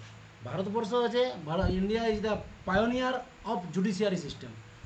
অর্থাৎ কি, জুডিশিয়ারি সিস্টেমের, বিচার ব্যবস্থা বা সংবিধানের সূত্রপাত হয়েছে ভারতবর্ষ থেকে। আজ সারা পৃথিবীতে যতই থাকুক না কেন, উন্নত হোক আর অনুন্নত হোক, সৃষ্টিটা হয়েছে ভারতবর্ষে। ভারতবর্ষের বৈদিক যুগ থেকে একটা কালচার চলে এসেছে। বৈদিক যুগ থেকে ছিল সভা ও সমিতি, সভা ও সমিতি। কেন আমি বারবার বৈদিক যুগটাকে টানছি? আমি প্রথম পয়েন্টটাই তোমাদেরকে দেখো, আমি ছবি দিয়েছিলাম যে জার্নি ফ্রম বৈদিক এজ টু ডক্টর বি আর আম্বেদকর। কারণ এই আজকে যে কনস্টিটিউশনটা আমরা পড়ছি, যে ভারতীয় সংবিধানটা যেটা আমরা পড়ছি, সেটার অরিজিনাল সোর্স আছে বৈদিক যুগে। বৈদিক যুগ থেকেই আমরা কি পড়ি, আমরা 1919-এর অ্যাক্ট পড়বো, 35-এর অ্যাক্ট পড়বো, 1947-এর অ্যাক্ট পড়বো, কিন্তু আলটিমেটলি বৈদিক যুগে সূত্রপাতটা হয়েছে। তাহলে বৈদিক যুগে এমন কিছু সিস্টেম ছিল যেটা আজকের দিনের কনস্টিটিউশনের সাথে বিশাল একটা মিল আছে। সেখানে সভা সমিতি ছিল, সেখানে ছিল গ্রামের হেড ছিল গ্রামণী, বিষের হেড ছিল বিষপতি, ঠিক আছে। মেয়েদের জন্য আলাদা একটা হেড থাকতো, ঋগ বৈদিক যুগে আমরা সেগুলো পাবো। সংহিতা ছিল, ঠিক আছে, অনেক কিছু জিনিস ছিল। তাহলে বলবো যে ডাইরেক্ট সোর্সটা কী হলো, এই যে বৈদিক যুগে যে জিনিসটা ছিল, যে কালচারগুলো ছিল, একটা কথায় মাথায় রাখবে যে literature is the reflection of society. সোসাইটিতে যেটা ঘটে সেটাই তুমি তোমার কাগজে, তুমি তোমার কলমে, তুমি তোমার সাহিত্যে প্রকাশ দিবে। তো এই বৈদিক লিটারেচারের পলিটিক্যাল, কালচারাল, ইকোনমিক সমস্ত কিছু জিনিস উঠে আসছিল বুকসের মাধ্যমে। বুকসের মাধ্যমে। সেই বুকসগুলাকেই পড়েছে আমাদের ভারতীয় যারা সংবিধান বানাচ্ছে। এই বুকসের মধ্যে একটা বুক ছিল যেটার নাম ছিল মনুস্মৃতি। মনুস্মৃতি বিশাল ইম্পর্ট্যান্ট বই। মনুস্মৃতি বলে একটা বই ছিল, যেটা কে লিখেছিল? যেটা লিখেছিল মনু। এটার এক্সাক্ট ডেট পাওয়া যায়নি, কিন্তু যেটা বলা হয় যে 2 খ্রিস্টপূর্বাব্দ থেকে 3 খ্রিস্টাব্দের মধ্যে এই বইটা লেখা হয়েছে, মনুস্মৃতি বইটা। মনুস্মৃতি বইটাকে লিখেছিল মনু। এই বইটা, এটাকে বলা হয় ল অফ মনু। এই বইটার এই নাম হচ্ছে ল অফ মনু। কেন আমি মনুস্মৃতি নিয়ে বারবার বলছি? কারণ এই মনুস্মৃতি, এই যেটা আছে মনুস্মৃতি, এই মনুস্মৃতিটাকে ডক্টর বি.আর. আম্বেদকর পড়বে, পড়ে নিয়ে পুরাটাকে পড়ে নিয়ে সেখান থেকে অনেক কিছু লিবে, লিয়ার পরে আবার এটাকে জ্বালিয়ে দিবে। এই জন্যেই এটা আমরা পড়ব। এটাকে আবার জ্বালিয়ে দেবে। জ্বালালো কেন? সেটা জলে ফেলে দিতে পারতো, ছিঁড়ে দিতে পারতো, কোনো জায়গায় আর্কাইভ করে রাখতে পারতো, রেকর্ডটা রাখতে পারতো আলমারিতে বা কোনো একটা সংরক্ষণ করে রাখতে পারতো। কিন্তু কেন রাখে না? আজকে বাবরনামা, আকবরনামা সব কিছু আছে, ঠিক আছে, অর্থশাস্ত্র আছে, কিন্তু কেন মনুস্মৃতিটাকে জ্বালান নিয়েছে? এটাই হচ্ছে। তাহলে এইখানে আসল টুইস্টটা আছে। তো আমি একটু আগেই বললাম যে literature is the reflection of society. তো মনুস্মৃতি বইয়ে কী লিখবে? সেই সময়কার রাজনৈতিক, অর্থনৈতিক, সামাজিক ব্যবস্থাগুলোকে লিখবে। সেই সময় সমাজের মধ্যে যে জিনিসগুলো খুব প্রচণ্ড ভালো জিনিস ছিল। ভারত একটা কী বলে, একটা গ্লোরিয়াস ফেজ ছিল সেই সময়, কিন্তু শস্যার ভিতরে মানে টুকটাক তো ভুল থাকে সব জায়গায়। তো সেই সময় ভারতে মানে মনুস্মৃতি বইয়ে, মনু তো ব্রাহ্মণ ছিল, সংস্কৃতে লিখেছিল। তো সে কিন্তু সেই সময়ের পরিস্থিতি অনুসারে লিখেছিল। অর্থাৎ সেই সময় বর্ণ সিস্টেম ছিল ভারতবর্ষে বিশাল, কাস্ট সিস্টেম বিশালভাবে ছিল। মানে কি? মানে ওই যে ক্ষত্রিয়দের জন্ম বাহু থেকে, ব্রাহ্মণের জন্ম মুখ থেকে, তাই তারা মন্ত্র পড়বে। ক্ষত্রিয়ের জন্ম বাহু থেকে, তাই তারা যুদ্ধ করবে। তারপরে উরু থেকে জন্ম বৈশ্যদের, তাই তারা ব্যবসা করবে। আর পায়ের তলা থেকে জন্ম শূদ্রদের, তাই তারা বাকিদের সেবা করবে। এই জিনিসগুলো ছিল। কৃষ্ণাঙ্গ শ্বেতাঙ্গ আর বলার কিছু না, মানে সমস্ত কিছু বর্ণ সিস্টেম, বিবাহের দিক দিয়ে, মানে বিভিন্ন কুসংস্কার সেই সময় যেগুলো চলতো, সেই সমস্ত জিনিস সেখানে লেখা ছিল। কোথায়? কোন বইয়ে? মনুস্মৃতি বইয়ে লেখা ছিল, যেটা পড়েছিল বি.আর. আম্বেদকর। পড়ে নিয়ে কী করলো? যেগুলো ভালো জিনিস তার লাগলো সেগুলো নিল। তারপরে 1925 সালে, সালটা ছিল 1925, কালারটা চেঞ্জ করি। 1925 সালে মহারাষ্ট্রের, ঠিক আছে, জায়গাটার নাম মহৎ বলে জায়গা, মহৎ। তাহলে একটু স্লাইডটা চেঞ্জ করলে লিখতে সুবিধা হবে, এই গ্যাপটা লিখছি। 1925 সাল, ডক্টর বি.আর. আম্বেদকর, 25শে ডিসেম্বর। এই সময় কি হয়? 25শে ডিসেম্বর মানে হচ্ছে ফেস্টিভ সিজন। এই সময় বিশাল ফেস্টিভ্যাল হয়, নিউ ইয়ার ফেস্টিভ্যাল সেই সময় হচ্ছিল 25শে ডিসেম্বর। সেই সময় সে একটা 1925 সালে একটা সত্যাগ্রহ, খুব বড় পরীক্ষা, তার সত্যাগ্রহটার নাম কি? সে একটা সত্যাগ্রহ করে। সেই সত্যাগ্রহটা মহৎে করেছিল, তাই নাম ছিল মহৎ সত্যাগ্রহ। মহৎ সত্যাগ্রহ। তো কোশ্চেন আছে যে মহৎ সত্যাগ্রহ কে করেছিল? মহৎ সত্যাগ্রহ করেছিল ডক্টর বি.আর. আম্বেদকর। তো 1925 সালে মহৎ সত্যাগ্রহ যখন করে, তখন ওই মহৎ সত্যাগ্রহ চলাকালীন রাস্তার মাঝে মনুস্মৃতিকে জ্বালিয়ে দেয়। মনুস্মৃতিকে জ্বালিয়ে দেয়। কেন জ্বালিয়ে দেয়? কারণ এই মহৎ সত্যাগ্রহটা ছিল ছোঁয়াছুঁয়ির ব্যাপারে। ব্রাহ্মণরা সেই এলাকায় নিচু জাতির মানুষদের উপর শোষণ চালাচ্ছিল। জল খাতে দিব না, এটা দিব না, মানে যেগুলো ছোঁয়াছুঁয়ি, আনটাচেবিলিটি, 17 নম্বর আর্টিকেল, সেই জিনিসগুলো সব চলছিল। তখন ডক্টর বি.আর. আম্বেদকর ওই মহারাষ্ট্র ওখানে একটা সত্যাগ্রহ করেছিল এবং দেখতে পাইছিল যে যদি আমি মনুস্মৃতির এই কুসংস্কার বক্তব্যগুলা, এই আইনগুলা যদি আমি না পরিষ্কার করি, তাহলে পরবর্তীকালে ভারতীয় সংবিধানে এগুলো জায়গা পাবে এবং পরবর্তীকালে আবার নতুন করে বর্ণ সিস্টেম, কাস্ট সিস্টেম সবগুলো চলে আসবে। তাই এটাকে কোথাও রাখা যাবে না, এটাকে জ্বালান দেবে। সেই জন্য সে জ্বালান দিল সেই কাস্ট সিস্টেম বা সেগুলোকে দূরীকরণ করার জন্য। সেই জ্বালিয়ে দেওয়ার ঘটনাটাকে বলা হয় দহন দিবস। 25শে ডিসেম্বরটাকে দহন দিবস বলা হয়। দহন দিবস কেন বলা হয়? মনুস্মৃতিকে সেদিন দহন করেছিল, অর্থাৎ জ্বালিয়েছিল, সেই জন্য সেই ডেটটাকে বলা হয় দহন দিবস। কবে করেছিল? 1925 সালে। কখন করেছিল? যখন খ্রিস্টান মিশনারিরা সেই সময় বিশাল পরিমাণে ভারতবর্ষে কী করছে, নিউ ইয়ার সেলিব্রেশন করছে। সেই সময় রাস্তার মাঝে মনুস্মৃতিকে জ্বালিয়ে দেয় ডক্টর বি আর আম্বেদকর মহৎ সত্যাগ্রহের সময়। তাহলে এই মনুস্মৃতি থেকে ডক্টর বি আর আম্বেদকর অনেক কিছু ভালো জিনিস নিয়েছে, যেগুলো সংবিধানের মধ্যে জায়গা দিয়েছে। তাহলে বুঝতে পারলে যে বৈদিক যুগ কীভাবে আমাদের সংবিধানে প্রভাব ফেলেছে। হ্যালো, বোঝা গেছে কি না? হ্যাঁ স্যার, হ্যাঁ স্যার। হ্যাঁ, তো এই হচ্ছে গল্প। দাঁড়াও, নেক্সট জলটা খেয়ে নিই।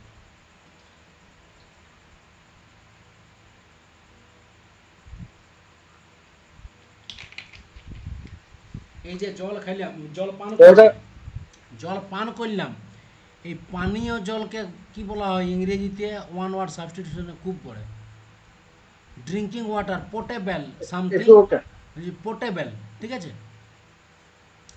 পোর্টেবল মাথায় রাখবে। হ্যাঁ, পানীয় জল মানে খাওয়ার যোগ্য যে জলটা, মানে পান করার যোগ্য জলটাকে বলে পোর্টেবল। যেমন এডিবেল আছে, ঠিক আছে, অনেক কিছু আছে। চলো, হ্যাঁ, কে কি বলছিলে বলো। দাদা ওই মহৎ সত্যাগ্রহটা কোথায় হয়েছিল? মহারাষ্ট্র। মহারাষ্ট্র হয়েছিল এটা, ঠিক আছে, ভালো করে মনে রাখবে, কোয়েশ্চান আসে। এবারে তাদের মনে হবে যে কোয়েশ্চানটা দেখি নেই, কারণ তার প্রিভিয়াস ইয়ার কোয়েশ্চান ঘাটে নাই।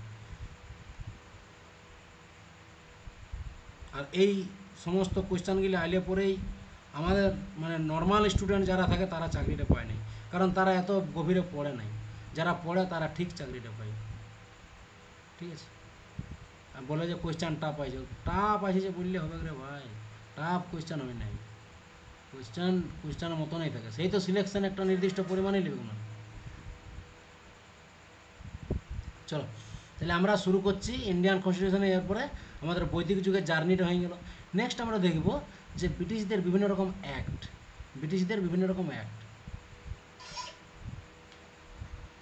দেখো এখানে অ্যাক্টের গল্পে যদি আমি আসি, তাহলে দেখো এখানে কী লিখে আছে। প্রথমে লিখে আছে ইন্ডিয়া ডিউরিং কি আছে, কোম্পানি রুল। ব্যাপারটা বুঝো, মানে এটা কোম্পানি রুলের গল্প আছে, ঠিক আছে। কোম্পানি রুল, এই কোম্পানি রুল কথাটার মধ্যে অনেক কিছু ব্যাপার আছে ভাই। কোম্পানি মানে কি, ইস্ট ইন্ডিয়া কোম্পানি রুল করছে, ভালো করে বুঝো। ইস্ট ইন্ডিয়া কোম্পানি রুল করছে 1773 থেকে 1758। এই জিনিসগুলি আগে যদি না বুঝো তাহলে ওই রেগুলেটিং অ্যাক্ট পড়ে কোনো লাভ নাই। ইস্ট ইন্ডিয়া কোম্পানি আর ব্রিটিশ আলাদা জিনিস, কখনো ভুলাবে না। ব্রিটিশ আর ইস্ট ইন্ডিয়া কোম্পানি আলাদা জিনিস। রেগুলেটিং অ্যাক্ট পড়তে গেলে আগে এই জিনিসটা জানো যে ইস্ট ইন্ডিয়া কোম্পানি আর ব্রিটিশ সেম নয়। ইস্ট ইন্ডিয়া কোম্পানির রুলটা শুরু হয়েছে 1773 থেকে, চলছে কত, 1858। 1858 পরে কি আসবে, কই কোথায় গেল, এখানে নয় নাকি, হ্যাঁ এখানে আছে 1853 পর্যন্ত। এটা হচ্ছে কোম্পানির রুল। এইখানে এই স্লাইডে কেবলমাত্র কোম্পানির রুল আছে। তাহলে আমরা প্রথমে যেটা দেখব, সেখানে আমরা কি দেখব, আমরা দেখব শুধুমাত্র কোম্পানির রুলগুলোই দেখব। আমরা কিন্তু ল্যাপটপটা একটু চার্জ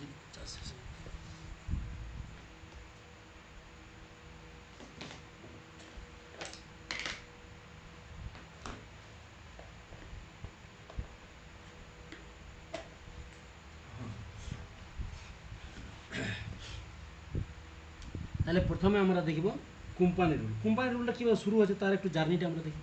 কোম্পানি রুলটা মাথায় রাখবে, কোথায় শুরু হয়েছে, 1773। কেন শুরু হয়েছে আমি যদি হিস্ট্রি পড়াবো তখন বলবো, তবু এখানে হালকা করে বলছি, বেশি কিছু বলছি না। গ্যাপ কোনো জায়গায় আছে, এখানে গ্যাপ আছে, এই গ্যাপটা বোঝাচ্ছে। 1773 থেকে 1858, এটা একটা ওভারঅল আইডিয়া আমি দিয়ে দিচ্ছি, ঠিক আছে। ওভারঅল আইডিয়া দিচ্ছি যে কেন এটাকে কোম্পানি রুল বলা হচ্ছে, বা মানে টাইমটা এত দূরে পর্যন্তই কেন। সালটা হচ্ছে 1757 সাল, যখন পলাশির যুদ্ধ জয়লাভ করছে ব্রিটিশরা। পলাশির যুদ্ধ জয়লাভের ফলে ভারতে ইস্ট ইন্ডিয়া কোম্পানির সাম্রাজ্য বিস্তারের সূত্রপাত হয়। যে সূত্রপাতের পাকাপোক্ত হয়েছিল 1764 সালে বক্সারের যুদ্ধে। 1764 সালে যখন বক্সারের যুদ্ধে জয়লাভ করিয়ে নিল, ঠিক আছে, যখন ইস্ট ইন্ডিয়া কোম্পানি জয়লাভ করল, তখন 1765 সালে সন্ধি হল। এলাহাবাদের প্রথম সন্ধি আর দ্বিতীয় সন্ধি, তাহলে দুটা সন্ধি হল। সেই সন্ধির দ্বারা দেওয়ানি লাভ করল। দেওয়ানি লাভের ফলে কি হলো, নতুন পদ ক্রিয়েট করলো, ডেপুটি নবাব করলো। মানে নবাব ছিল আগে, সেখানে ডেপুটি নবাব করলো, এবং ডেপুটি নবাবটা নিয়োগ হলো ব্রিটিশ থেকে। মানে ইস্ট ইন্ডিয়া কোম্পানি থেকে, ঠিক আছে, ইস্ট ইন্ডিয়া কোম্পানি থেকে নিয়োগ করলো। তাহলে এবং বাংলার নবাবের ক্ষমতা শেষ হয়ে গেল। এখানে বাংলার নবাবের ক্ষমতা শেষ, এদেরকে বংশ পারম্পরিক করে দিল, আর সমস্ত জিনিসটা কন্ট্রোল করতে লাগলো ব্রিটিশ মানে east India company. East India company যখন কন্ট্রোল করতে লাগলো তখন কী হলো, তখন অত্যাচারিত শাসন কার্য শুরু হয়ে গেল। অত্যাচার প্রচণ্ড, কারণ তাদের এই পুরো পাওয়ার ব্রিটিশদের হাতে চলে এলো, ইস্ট ইন্ডিয়া কোম্পানির হাতে। ইস্ট ইন্ডিয়া কোম্পানি প্রচণ্ডভাবে শাসন কার্য চালাতে লাগলো, বিভিন্নভাবে নিপীড়িত। ধরো 20 টাকা ট্যাক্স দেওয়া দরকার, সেখানে 50 টাকা ট্যাক্স দিচ্ছে। মানুষ খাইতে পারছে না, চাষ করতে পারছে না। কী চাষ করবে? 20 টাকা যদি চাষ করতে পারে তাহলে 18 টাকা ট্যাক্স দিচ্ছে, তাহলে চাষ করা বন্ধ করলো। আলটিমেটলি 1770 সালে কী হলো, গ্রেট ফেমাইন অর্থাৎ দুর্ভিক্ষ হলো, দুর্ভিক্ষ হয়ে গেল। তখন ব্রিটিশের তখন কানে গেছে যে কিছু একটা ভারতবর্ষে গোলমাল হয়েছে। ব্রিটিশের কানে যাতে যাতে 1772 সালে এখানে কে আনিছিল, এইখানে আনিছিল ক্লাইভে, এটা ক্লাইভে আনিছিল। 1772 সালে ব্রিটিশ হেস্টিংসকে পাঠালো ভারতবর্ষে এগুলো দেখা দেখির জন্য, বুঝছি জানো দেখলো কী সব হয়েছে। তখন আসে দেখল যে সমস্ত কিছুর কারণ হচ্ছে একটা দেওয়ানি লাভ, এই দেওয়ানি লাভকে বাদ দিতে হবে। তখন ওই 1772 সালে কী করলো, দেওয়ানিটাকে তুলে দিল। দেওয়ানিটাকে তুলে দেওয়ার পরে নতুন করে আইন এলে, অ্যাক্ট এলে, ওই সেখানে যারা বদমাশি করেছে তাদেরকে পানিশমেন্ট দেওয়ার জন্য। তখন ওই একটা 1772 সালে লেখা হয়েছিল নর্থ ব্রাদার দ্বারা, নর্থ ফ্রেডেরিক নর্থ আর লর্ড নর্থ দুজনে মিলে মানে একটা বানাইছিল। সেই একটাই হচ্ছে রেগুলেটিং অ্যাক্ট। রেগুলেটিং অ্যাক্ট মানে কি, রেগুলেটিং অ্যাক্ট দেখো 1773 সালে, এবার আমি রেগুলেটিং অ্যাক্টটা ঢুকে যাচ্ছি। তাহলে রেগুলেটিং অ্যাক্ট 1773 কেন এলো? কারণ হচ্ছে কি, কারণ হচ্ছে যে ভারতবর্ষে মানে নির্মমভাবে অত্যাচার শুরু হয়, যেটা ব্রিটিশদের কাছে খবর চলে যায়, যার ফলে ইস্ট ইন্ডিয়া কোম্পানিকে রেগুলেট করার জন্য, কন্ট্রোলে রাখার জন্য এটা হচ্ছে রেগুলেটিং অ্যাক্ট। রেগুলেটিং অ্যাক্ট তারা রাখলো, রাখতে রাখতে একটা সময় এলো যখন ব্রিটিশ ইস্ট ইন্ডিয়া কোম্পানির উপরে উঠে গেল ব্রিটিশ, তখন এই 1858 সালে মহারানী নিজে বলছে আমি কন্ট্রোল করব, তার নিজে একটা বলছে আমি নিজে আমার রিপ্রেজেন্টেটিভ ভারতবর্ষে রাখব। তখন ভাইসরয় পদ শুরু হলো এবং ডাইরেক্ট মহারানীর ঘোষণাপত্র হলো, সেখানে ইস্ট ইন্ডিয়া কোম্পানির ক্ষমতা শেষ হয়ে গেল। এই 1858 সালে মহারানীর ঘোষণাপত্র হলো, যেখানে ইস্ট ইন্ডিয়া কোম্পানির ক্ষমতা শেষ হলো, সেই জন্য এইখান পর্যন্ত আছে ইস্ট ইন্ডিয়া কোম্পানি লেখা। বুঝতে পারলে এইটা লেখা আছে কেন, এটা লেখা কেন আছে বুঝতে পারলে না? নাই হ্যালো, হ্যাঁ স্যার। তো ইস্ট ইন্ডিয়া কোম্পানি যেগুলো আমরা পাবো, কী কী পাবো? ইস্ট ইন্ডিয়া কোম্পানি যেগুলো করছে, 1773 প্রথম রেগুলেটিং অ্যাক্ট আনছে, তারপর একটা 81 আনছে, ওটা গুরুত্ব নেই অত। 84 একটা গুরুত্বপূর্ণ, এটাকে অ্যাক্ট অফ সেটেলমেন্ট করে, এখানে লেখা নাই, আমি লেখাবো এখানে। তারপরে কি আসছে, তারপরে আসছে 1793 সালে আসছে, তারপর 20 বছর পর 13 আসছে, তারপর 33 আসছে, তারপর 53 আসছে। এই অ্যাক্টগুলো, এই 1 2 3 4 5 6 6টা অ্যাক্ট আমাদেরকে পড়তে হবে, তাহলে কোম্পানির অ্যাক্টগুলো আমাদের ক্লিয়ার হয়ে যাবে। একের পর এক শুরু করি, চলো। প্রথম দেখো 1773 অ্যাক্ট। 1773 অ্যাক্টে কী আছে, অনেক কিছু এক্সট্রা জিনিস দেওয়া আছে, আমি অত কিছু লিখাবো না, হালকার মধ্যে জানো যে 1773 সালের রেগুলেটিং অ্যাক্ট যেটা ছিল, সেখানে কী কী হয়েছিল? গভর্নর আছে, হ্যাঁ এখানে দেওয়া নাই নাকি, আচ্ছা এই তো, গভর্নর জেনারেল অফ বেঙ্গল। তাহলে কী লিখবে, লিখো গভর্নর অফ বেঙ্গল, কারণ শুনো মন দিয়ে আগে, 1757 সালে পলাশি যুদ্ধের পরে রবার্ট ক্লাইভ গভর্নর হয়েছিল। কী হয়েছিল বলো, মুখে বলো? গভর্নর। গভর্নর অফ বেঙ্গল হয়েছিল, গভর্নর জেনারেল হয়নি কিন্তু, গভর্নর অফ বেঙ্গল হয়েছিল। কত সালে? 1757 সালে। সেই হেস্টিংসে বড় গুরুত্বপূর্ণ ভূমিকা পালন করার জন্য 1773 সালে তাকে গভর্নর জেনারেল অফ বেঙ্গল বলে, গভর্নর জেনারেল। তাহলে কি হয়, কিভাবে লিখবে, যে গভর্নর পদটা গভর্নর জেনারেলে পরিণত হয়েছিল। এই যে হেড কে ছিল, গভর্নর জেনারেল অফ বেঙ্গল। তাহলে গভর্নর পদটা গভর্নর জেনারেল পদে কনভার্ট হয়েছিল বা পরিবর্তন হয়েছিল কোন অ্যাক্টের দ্বারা? 1773 সালের অ্যাক্টের দ্বারা। মন দিয়ে শুনলে আমি কি বললাম? 1773 সালের অ্যাক্টের দ্বারা গভর্নর অফ বেঙ্গল, মানে গভর্নর, ভালো করে লিখে, পরীক্ষা প্রচুর পড়ে না, গভর্নর অফ বেঙ্গল, এটা কি পরিণত হয়ে গেল?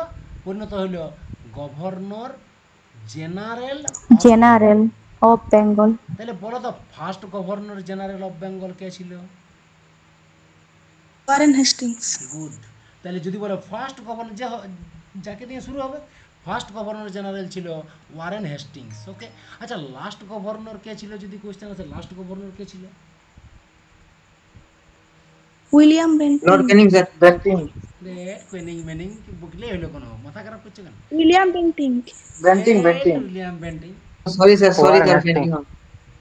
ওয়ারেন হেস্টিংস, আজব কাণ্ড। ওয়ারেন হেস্টিংস রে বাবা, গভর্নর হইলো তারপরে ওকে গভর্নর জেনারেল পদটা দিল, জ্বালা বটে। চলো নেক্সট, ভালো করে বুঝে সুঝে বলবো, বুঝলেন না? চলো, আমি এখন আসিই নাই অত দূর, অত দূর এখন আসিই নাই রে ভাই। কোথা আছে কেনিং, কোথা আছে বেন্টিং, কোথা আছে রাজা গোপালাচারী, কোথা আছে মাউন্ট ব্যাটেন। অত দূর তো এখন বহুত কিছু গল্প আছে তার আগে। বলছি তো এই ক্লাসটা শেষই করা যাবে না একটা ক্লাসের দ্বারা, আমি বলে তো দিয়েছি, কী করবো, বলে দিয়েছি, কোনো করার নেই। চলো, আর বাদও দেওয়া যাচ্ছে না ইম্পর্টেন্ট জিনিস। চলো, তাহলে কী হবে এখানে, গভর্নর অফ বেঙ্গলটা গভর্নর জেনারেল অফ বেঙ্গল হবে। প্রথম গভর্নর জেনারেল অফ বেঙ্গল কে হবে? First governor general of Bengal হবে Hastings. Okay, number 1 point, point number 1, ব্যাস, আর কিছু নেই। এটা গেলো একটা পয়েন্ট, ধরো মুছিলি, আর একটা পয়েন্টকে লিখো। এখানে অনেক কিছু এক্সট্রা আছে এই পিপিটিটাতে, এক্সট্রা এত কিছু লেখার দরকার নাই। আমি যতটুকু বলছি যে জায়গাগুলোকে দাগ দিচ্ছি বা লিখছি, সেগুলো লিখে নাও, তাহলেই হবে। হ্যাঁ, নেক্সট, নেক্সট হচ্ছে, দেখো নেক্সট যেটা হবে সেটা হচ্ছে যে এই অ্যাক্টের দ্বারা 1773 সালের রেগুলেটিং অ্যাক্টের দ্বারা সুপ্রিম কোর্ট তৈরি হয় কলকাতাতে। কলকাতাতে সুপ্রিম কোর্ট তৈরি হয়। যদি বলে সুপ্রিম কোর্ট কত সালে তৈরি হয়, তখন হবে 1774। যদি বলে সুপ্রিম কোর্ট কোন অ্যাক্টের দ্বারা তৈরি হয়, তাহলে হবে 1773 রেগুলেটিং অ্যাক্ট। যদি বলে কটা চিফ জাস্টিস, একটা চিফ জাস্টিস আর 3টে অন্য জাজ। তাহলে কটা চিফ জাস্টিস ছিল? একটা চিফ জাস্টিস, এবং ফার্স্ট চিফ জাস্টিসের নাম ছিল এলিজা ইম্পি। এলিজা ইম্পি, এলিজা ইম্পি, ঠিক আছে, এলিজা ইম্পি। তাহলে সুপ্রিম কোর্ট তৈরি হলো কলকাতাতে, কলকাতাতে সুপ্রিম কোর্ট তৈরি হলো রেগুলেটিং অ্যাক্টের দ্বারা, ব্যাস, ঠিক। এরপরে কী হবে, এরপরে যে এই একটা কে কে বানাচ্ছিল, দেখো লর্ড নর্থ আর ফ্রেডেরিক নর্থ, দুটা ব্যক্তির দ্বারা এই একটা আনিয়েছিল। লর্ড নর্থ, যেমন সাইমন কমিশন কে আনিয়েছিল আছে না, and Frederick North, Frederick North, দুজন, ঠিক আছে, ওকে। জয়দা একটু প্রথম লাইনটা একটু বলো না। প্রথমের মানে কোনটা, এইটা? ওই গভর্নর অফ বেঙ্গল পদটা যেটা বলি না, ওটা জেনারেলে পরিবর্তন হয় না? হ্যাঁ, গভর্নর জেনারেলের পরিণত হয়। একটা সেই। কাউন্সিল অফ চারজন, একটা কাউন্সিল মানে একটা সভা গঠিত হয় চারজন মেম্বারের, যাদের বয়স ছিল, এটাকে বলা হয় court of director, COD, court of director. Court of director জিনিসটা কি, দেখো কোর্ট অফ ডিরেক্টর, তাহলে কোর্ট অফ ডিরেক্টর একটা কী বলবো, একটা মানে একটা বডি, গভর্নিং বডি। এটার দ্বারা 3টা জিনিস দেখা হতো। কোর্ট অফ ডিরেক্টর যেটা তৈরি হলো, সেই কোর্ট অফ ডিরেক্টরের আন্ডারে 3টা জিনিসকে দেখা হতো। এই 24টা মেম্বার ছিল, কোর্ট অফ ডিরেক্টরে ছিল 24টা মেম্বার, মোট মেম্বার ছিল 24 জন। এই যে মোট মেম্বার, কোর্ট অফ ডিরেক্টরে ছিল 24টা মেম্বার, ঠিক। এই 24টা মেম্বার অর্থাৎ কোর্ট অফ ডিরেক্টরের দ্বারা যেটা হয়তো, সেটা হচ্ছে 1 নম্বর হচ্ছে রেভিনিউটাকে দেখাশোনা হতো। এই রেভিনিউটা মনে রাখবে, এটা আমি পরে আরও আসবো, এটা ইম্পর্টেন্ট জায়গা। রেভিনিউ আর আর মিলিটারি, এই দুটো আগে পয়েন্টটা মনে রাখবে। মিলিটারি, রেভিনিউ মানে টাকা, অর্থনৈতিকটা, আর মিলিটারি মানে সেনা দিকটা, আর হচ্ছে সিভিল। এই 3টে জিনিসকে দেখাশোনা করতো ভারতবর্ষের অর্থনৈতিক, মিলিটারি এবং সিভিল, এই জিনিসগুলোকে দেখাশোনা করতো কোর্ট অফ ডিরেক্টর 24 জনের মেম্বারের দ্বারা, ব্যাস। এলে এইটুকু জিনিস মনে রাখা, আর কিছু মনে রাখার দরকার নাই। এইখানে একটা জিনিস লিখে রাখবে, এই যেটা এইখানে এরপরে আমরা 1784 এক পড়বো, তো তার আগে এখানে একটা লাইন লিখে রাখবে। 1781 সালের একটা হয়েছিল, 1781 সালে একটা অ্যাক্ট আইছিল। তো 1781 সালে যে অ্যাক্টটা এসেছিল, সেই অ্যাক্টটাকে বলা হয় ডিক্লেরেটরি অ্যাক্ট। ডিক্লেরেটরি অ্যাক্ট, এখানে বইয়ে মানে সব বইয়ে থাকে না, আর নোটটা তো নাই। Declaratory act. নেক্সট, পিটস ইন্ডিয়া 1784 সাল। এখান থেকে কী কী আসবে, এখান থেকে বেশি কিছু মনে রাখার দরকার নাই। এখান থেকে মনে রাখবে একটা জিনিস, যে প্রথম কথা হচ্ছে যে এই অ্যাক্টটার নাম হচ্ছে act of settlement. Act of settlement এটাকে বলা হয়। কোয়েশ্চেন আছে যে কোন অ্যাক্টকে অ্যাক্ট অফ সেটেলমেন্ট বলা হয়। 1784 সালের পিটস ইন্ডিয়া অ্যাক্টকে অ্যাক্ট অফ সেটেলমেন্ট বলা হয়। ওকে, নাম্বার 1। নাম্বার 2, এইখানে কি করেছিল, সেটেলমেন্ট কি সেটেল করেছিল? 1773 সালের একটা যে সমস্ত ভুল ছিল সেই ভুলগুলাকে ঠিক করেছিল এইখানে। ওকে, আর এখান থেকে কি পড়ার আছে, মেন জায়গা এস্টাবলিশ ডবল গভর্নমেন্ট। হ্যাঁ, ডবল গভর্নমেন্ট, এই জিনিসটা ভালো করে বুঝি। ডবল গভর্নমেন্ট শুরু হয়েছিল, মানে দু রকমভাবে শাসন চালাতো। ডবল গভর্নমেন্ট শুরু হয়েছে। ডবল গভর্নমেন্ট বলতে একটা নতুন বডি গঠন করা হয়েছিল। দেখো সুন্দর করে বুঝবে, একটা নতুন বডি গঠন করা হয়েছিল। আগে কি হয়েছে, আগের একটা কোর্ট অফ ডিরেক্টর গঠন করা হয়েছিল, সিওডি গঠন করা হয়েছিল। হ্যালো, শোনা যাচ্ছে? হ্যালো, হ্যাঁ স্যার। হ্যাঁ, হ্যাঁ স্যার। এই ডবল বোর্ডের আন্ডারে আসছে যে একটা হচ্ছে সিএডি বানানো হয়েছিল 1 নম্বর, 2 নম্বর হচ্ছে আরেকটা বানানো হয়েছিল যেটা নাম হচ্ছে বিওসি, বোর্ড অফ কাউন্সিল। একটা হচ্ছে বোর্ড অফ কাউন্সিল আর একটা হচ্ছে কোর্ট অফ ডিরেক্টর। ঠিক, এই কোর্ট অফ ডিরেক্টরের আন্ডারে এই টাকা পয়সার দিকটা রাখিয়েছিল, রেভিনিউটা রাখিয়েছিল কোর্ট অফ ডিরেক্টরে, আর বাকিটা বোর্ড অফ কাউন্সিলের হাতে চলে এসেছিল। দেখে এখানে লিখে থাকবে যে কোর্ট অফ ডিরেক্টর রিটার্ন অনেক কিছু এক্সট্রা জিনিস লিখে আছে। যাই হোক, মোট কথা হচ্ছে যে এই যে কোর্ট অফ ডিরেক্টর আন্ডারে রেভিনিউ ডিপ্লোমেসিটা ছিল। ঠিক, তাহলে এটুকু মাথায় রাখবে যে ডবল গভর্নমেন্ট এখানে হয়েছিল 1784 সালে। ডবল গভর্নমেন্ট বলতে দুরকমভাবে শাসন, একটা হচ্ছে সিওডি দ্বারা, একটা হচ্ছে বিওসি দ্বারা। যদি এগুলো পরবর্তীকালে শেষ করে দিব। চলো, 1784 হয়ে গেল। 1784 তাহলে কী মনে রাখবে, act of settlement, double government, ব্যাস। আর কোর্ট অফ ডিরেক্টর কতগুলো টোটাল ডাইরেক্টর ছিল, সেটা হচ্ছে 24টা। নেক্সট হচ্ছে 1813 অ্যাক্ট, 1793 অ্যাক্ট, 1793। হ্যাঁ, এটা হচ্ছে 1793 সালের অ্যাক্ট। 1793 সালের অ্যাক্টটা কী আছে, মেন জায়গা, এক্সট্রা জিনিস পড়ে বেশি কিছু লাভ নাই। 1793, দেখো আমি এখানে দেখাই দিচ্ছি। দেখো এখানে 1793 এখানে নাই নাকি? আচ্ছা, 1793 এখানে স্যার করে নাই, যাই হোক, ঠিক আছে। 1793 সালের অ্যাক্ট। 1793 সালে যেটা বললো, যে যেটা ঘোষণা করলো যে কি, যে আমরা 20 বছর পর পর একটা করে নতুন করে আমরা একটা করে অ্যাক্ট নিয়ে আসবো। এটা ঘোষণা করেছিল যে আমরা 20 বছর পরে পরে একটা করে অ্যাক্ট নিয়ে আসবো। এই যে 20 ইয়ার্স দ্য মনোপলি, এই 20 বছরে মনোপলি পাইল, মানে এককভাবে ব্যবসা করার চান্স পাইল। ওকে, এখানে কি বললো, এই অ্যাক্টের দ্বারাই ব্রিটিশ সরকারকে বললে আমরা কি করব, আমরা প্রত্যেক বছর আমরা 5 লাখ টাকা করে আমরা দিব। ঠিক আছে, 5 লাখ টাকা করে আমরা দিব। এই অ্যাক্টের দ্বারাই তখন এরা লাইসেন্স পাইল, ব্যবসা করার লাইসেন্স পাইল।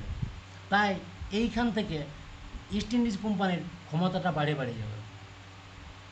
ঠিক আছে, গভর্নর জেনারেলের আন্ডারে বিশাল পাওয়ার চলে এলো। গভর্নর জেনারেলের আন্ডারে বেশি পরিমাণে পাওয়ার চলে এসেছিল 1793 সালে। এবং এইখানে বলল যে 20 বছর পরে আবার আমরা রেকটিফাই করবো এবং নতুন একটা অ্যাক্ট আনবো। 1793 সালে, এটাকে চার্টার অ্যাক্ট বলা, এগুলো রেগুলেটিং অ্যাক্ট নেই, এটা যে চার্টার অ্যাক্ট। ঠিক আছে, এরপরে হচ্ছে 1813, একটা করে কমপ্লিট না করলে আর বেশি হয়ে গেল, কোনো অসুবিধা নেই। 1813 সালের অ্যাক্ট, 20 বছরে 1813 হয়তো। শোনা যাচ্ছে তো? হ্যালো, হ্যাঁ স্যার, শোনাচ্ছি। 1813 সালের অ্যাক্ট থেকে একটা কোয়েশ্চেন WBCS 2020 সালে আসছিল যে কোন অ্যাক্টে ব্রিটিশরা প্রথম প্রপোজাল দিয়েছিল যে ভারতীয় শিক্ষা খাতের জন্য আমরা 1 লাখ টাকা ডোনেট করব, 1 লাখ টাকা করে দিব আর কি। দেখো এইখানেই আছে, এটাই ভিভিআই, ভেরি ইম্পর্টেন্ট, পড়তে পারে যে কোন আইনে ইস্ট ইন্ডিজ কোম্পানি বলেছিল যে কি আমরা 1 লাখ টাকা অ্যালট করব, কী জন্য, এই ভারতীয় শিক্ষাক্ষেত্রে 1 লাখ টাকা। এটা মাথায় রাখবে, মোস্ট ইম্পর্টেন্ট। ঠিক, এটা 18 সেকেন্ড চ্যাপ্টার রাখছে স্যার, হ্যাঁ বলে স্যার সেকেন্ড চ্যাপ্টারে 1813। হ্যাঁ, সেকেন্ড চ্যাপ্টারে 1813, যদিও তখন দেয় নেই, শুধু ঘোষণা করেছিল, বহুদিন পরে পাইছিল, 1823 সালের সময় পাইছিল টাকাটা। ঠিক, এটা 2020 সালে আসেছিল। ঠিক আছে, এইখানে একটা জিনিস যে খ্রিস্টান মিশনারিরা কিন্তু এখানে আসেছিল। খ্রিস্টান মিশনারি এসে নিয়ে কী করেছিল, ইংরেজি শিক্ষা বিস্তার এখান থেকে শুরু হয়েছে। Christian missionaries were permitted to propagate English and preach their religion in the company's territory. অর্থাৎ ইস্ট ইন্ডিয়া কোম্পানির এলাকাগুলোতে প্রথম এই ভারতবর্ষে ইংরেজি শিক্ষা বিস্তার শুরু মানে ইংরেজি শিক্ষা শুরু হয় এবং তাদের ধর্মের প্রচার হয়। খ্রিস্টান মিশনারিরা চলে আসে 1813 সময়। ঠিক আছে, হ্যালো। হ্যাঁ স্যার। হ্যাঁ, দেখো এইখানে ইস্ট ইন্ডিয়া কোম্পানি যে মনোপলিটা 1793 সালে পেয়েছিল, সেই মনোপলিটা এখানে কিন্তু তাদের গেছিল। মনোপলি মানে কি এককভাবে ব্যবসা করতো, তারা অবাধ ব্যবসা করতো, কেউ কিছু বলার কেউ নাই। কিন্তু এইখানে চায়নার সাথে চা ব্যবসা ছাড়া সমস্ত ব্যবসা বাতিল করে দিয়েছিল তাদের। ইস্ট ইন্ডিয়া কোম্পানি সমস্ত ব্যবসাকে বাতিল করে দিয়েছিল except T trade and trade with China. চায়ের ব্যবসা এবং চায়নার সাথে ব্যবসা ছাড়া কোনো জায়গায় আর ব্যবসা করতে তারা পাইত না ইস্ট ইন্ডিজ কোম্পানি। মানে 1813 থেকে ইস্ট ইন্ডিয়া কোম্পানির ক্ষমতা ধীরে ধীরে ধীরে ধীরে ধীরে ধীরে একটু একটু একটু একটু করে করে কমবে। ঠিক, ওকে, চলো নেক্সট। 1813 পরে আমরা পাবো 1833 সাল। এলে ঘরে টুকটাক পড়বে, ঠিক আছে। 1833 সালে কি হলো? 1833 সালে মোস্ট ইম্পর্টেন্ট সেটা হচ্ছে গভর্নর জেনারেলটা গভর্নর জেনারেল অফ বেঙ্গলটা হয়ে যাবে গভর্নর জেনারেল অফ ইন্ডিয়া হয়ে যাবে। 1833 সালের অ্যাক্টটাকে বলা হয় Saint Helena Act. Saint Helena Act, ঠিক আছে। এই অ্যাক্টে কি হয়েছিল তাহলে? গভর্নর জেনারেল অফ বেঙ্গলটা হয়েছিল গভর্নর জেনারেল অফ ইন্ডিয়া। ভালো করে বুঝো, গভর্নর জেনারেল অফ বেঙ্গলটা হয়েছিল governor general of India. First governor general of India কে ছিল? ব্যান্টিং। ব্যান্টিং ছিল first governor general of India, Bentinck. আর যদি বলো last governor general of Bengal, ইয়ে হবে, ইয়ে ছিল লাস্ট আর এদিকে হচ্ছে ফার্স্ট। বুঝতে পারলে? হ্যালো। হ্যাঁ স্যার। যেমনভাবে 1773 সালের রেগুলেটিং অ্যাক্ট ছিল ইস্ট ইন্ডিয়া কোম্পানির first step to control India, এই 1833টা ছিল তাদের লাস্ট অ্যাটেম্প্ট, মানে লাস্ট স্টেপ ছিল, মানে এটাই ছিল তাদের লাস্ট স্টেপ। ইস্ট ইন্ডিজ কোম্পানির লাস্ট স্টেপ এটাই ছিল কি না ভারতকে শাসন, মানে ইস্ট ইন্ডিয়া কোম্পানি শাসন করা। ব্রিটিশরা নাই কিন্তু, ইস্ট ইন্ডিয়া কোম্পানি। জায়গাটা ক্লিয়ার? হ্যালো। হ্যাঁ স্যার। এই ইস্ট ইন্ডিয়া এইখানে কি করলো? ইস্ট ইন্ডিয়া কোম্পানির অর্থাৎ ইস্ট ইন্ডিয়া কোম্পানির ক্ষমতাকে ইয়া করে দিল। একে কি করলো? পিওরলি অ্যাডমিনিস্ট্রেটিভ করে দিল। মানে এরা দেখাশোনা শুধু করবে, অ্যাডমিনিস্ট্রেটিভ করবে, মানে অফিসিয়াল কাজগুলি আর শুধু করবে, বাকি টাকা পয়সার দিক সব কিছু দেখাশোনা করবে ব্রিটিশ সরকার। এখানে একটা কি করলো? এখানে নতুন একটা কমিশন গঠন হলো, law commission, first law commission. ভালো করে মনে রাখবে, এখানে এখানে দেওয়া আছে মানে জানি নাই, যদি দেওয়া আছে তো ভালো কথা।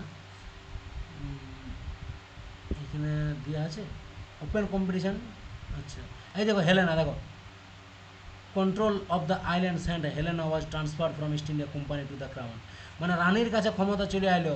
এই সেন্ট হেলেনা যে আইল্যান্ড ছিল, সেই আইল্যান্ডটাতে রানীর কাছে ক্ষমতা চলে এলো, সেই জন্য এটাকে সেন্ট হেলেনা অ্যাক্ট বলা হয়। এই জিনিসটা বলছি, Lord Macaulay was the appointed for law making. তাহলে লেখো, এখানে লিখবে সুন্দর করে যে এখানে কী হয়, এখানে তোমার একটা ল কমিশন গঠিত হয়। ভারতবর্ষের প্রথম ল কমিশন, ভারতবর্ষের প্রথম ল কমিশন তৈরি করেছিল কে? তোমার ম্যাকলে। এই ম্যাকলে করেছিল ভারতবর্ষের প্রথম law commission, first law commission in India. কে করেছিল? ম্যাকলে। ঠিক আছে। এই ল কমিশনের চেয়ারম্যান কে ছিল? চেয়ারম্যান ছিল, ফার্স্ট চেয়ারম্যান ছিল এই লর্ড ম্যাকলেই ছিল ফার্স্ট চেয়ারম্যান। এই যে ক্রিয়েশন আর law commission under Macaulay to codify Indian laws. ভারতীয় আইনগুলাকে কী করবে? কিন্তু এখানে ভারতীয়দের কোনো প্রভাব ছিল না, ভারতীয়দের কোনো সদস্য নেই, কিছু নেই, ওরা ঠিক করবে ভারতের ইয়াটা কী হবে না হবে। ঠিক আছে। এইখানে কী হয়েছিল? এখানে সিভিল সার্ভিস সম্পর্কে কী দিয়ে আছে দেখি। এখানে যে প্রপোজাল, হ্যাঁ সেটাই প্রপোজাল দিয়েছিল, ভালো করে মনে রাখো। সিভিল সার্ভিস নিয়ে কোয়েশ্চেন প্রচুর আছে। এখানে ডালহৌসির একটা বড় গল্প পাবে। সিভিল সার্ভিসে বসার propose open competition for Indian covenant service, ICS, Indian covenant service, অর্থাৎ আইসিএস পরীক্ষাতে ভারতীয়রাও বসতে পাবে, এটা ঘোষণা করা হয়েছিল, চালু হয় নাই। হ্যালো হ্যালো হ্যাঁ স্যার শোনাচ্ছে। হ্যাঁ, এটা ঘোষণা করা হয়েছিল, চালু হয় নাই। সুন্দর করে মনে রাখো, ডালহৌসির সময় চালু হবে। দেখো দাঁড়াও, একটা জিনিস বলে রাখি, আমি তো আবার গোলমাল করবো। এই আইসিএস অর্থাৎ ইন্ডিয়ান সিভিল সার্ভিস, মানে সরি ইন্ডিয়ান কভেনেন্ট সার্ভিস, এটা সেখানে গল্প আছে। এখানে পাবে তুমি, এখন কাকে পালে, এখন ব্যান্টিংকে পালে। ব্যাপারটা মন দিয়ে শোনো, ব্যান্টিং পাবে, তারপর পাবে ডালহৌসি পাবে, তারপরে পাবে আমাদের প্যাটেল পাবে, সর্দার বল্লভভাই প্যাটেল। ঠিক আছে, তিনটা নাম পাবে। এই তিনটারই বড় বড় ঘটনা আছে। তো ব্যান্টিংয়ের সময় ঘোষণা হচ্ছে, ডালহৌসির সময় বুঝতে পারছে, আর এই প্যাটেলের সময় নিজের জায়গায় বুঝতে পারছে। ঠিক আছে, আমি বুঝাবো, টাইম বাই টাইম সব বুঝাবো। ঠিক আছে, তাহলে এখানে প্রপোজাল দিয়েছিল, এটা মনে রাখবে, ঘোষণা করেছিল, শুধুমাত্র ঘোষণাটাই করেছিল, বাকি কিছু করে নাই। ওকে, ক্লিয়ার? বুঝতে পারিস? এইখানে লিখে রাখবে, হ্যাঁ স্যার। এখানে লিখে রাখবে একটা জিনিস, এখানে যেহেতু লেখা নেই,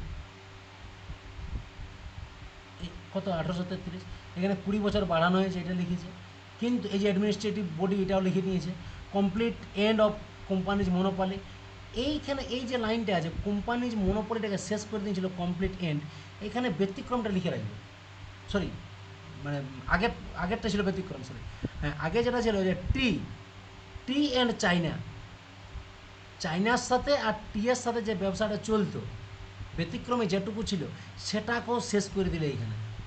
তাহলে 1813 সময় ইস্ট ইন্ডিজ কোম্পানির মনোপলিটাকে শেষ করেছিল, কিন্তু দুটা রাখিয়ে দিয়েছিল, টি এবং চাইনার সাথে, সেই দুটাকেও এখানে শেষ করে দিল। ঠিক, সেই দুটাকেও এখানে শেষ করে দিল। চলো নেক্সট লিখো 1853 সালে। 1853 সালে এইখানে আমি দেখাচ্ছি। 1833 একবার দেখো, দ্য অ্যাক্ট সেন্ট্রালাইজেশন, এই যে toward centralisation of British in India, যে এটা হয়ে গেল 1853। দেখো নোটটা থেকে দেখো, this act introduced recruitment of civil service was based on open annual competition examination. এইখান থেকে ওপেন আইসিএসটা শুরু হলো, মাথায় রাখবে, আইসিএসটা শুরু হচ্ছে এইখান থেকে। হ্যালো, শুনতে পাচ্ছ আমার কথাটা? আমি কি বলছি, এখানে প্রপোজাল দিয়েছিল, কিন্তু এখানে শুরুটা হলো। According to the Macaulay committee, the committee on Indian civil service was appointed in 1854 সাল। মেকলে কমিটির দ্বারা ইন্ডিয়া সিভিল সার্ভিস যেটা অ্যাপয়েন্ট করা হয়েছিল 1854 সাল। সুন্দর করে মনে রাখবে, 1853 আর কি জানার আছে, এখানে গভর্নর জেনারেল কাউন্সিলটাকে ভাগ করেছিল। গভর্নর জেনারেল অফ ইন্ডিয়া যেটা ছিল, গভর্নর জেনারেল অফ ইন্ডিয়া, সেটাকে দুটো ভাগে ভাগ করেছিল। কী কী? একটা হচ্ছে লেজিসলেটিভ, একটা হচ্ছে এক্সিকিউটিভ।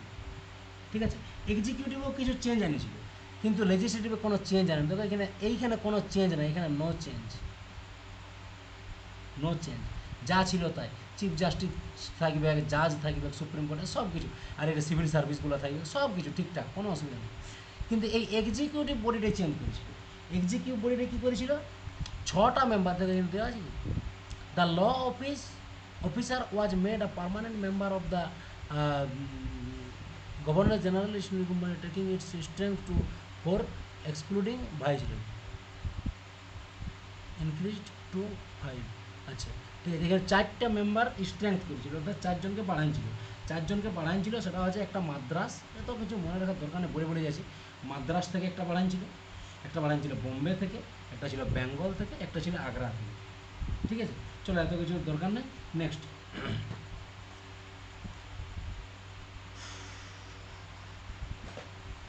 হ্যালো, হ্যাঁ স্যার। চলো এই নোটগুলো অনেক কিছু আছে, এত কিছু লেখার দরকার হবে না। তারপরে 1853 পরে হয়ে যাবে 1858, মানে কোম্পানির শেষ রুল, কোম্পানির শেষ অ্যাক্ট।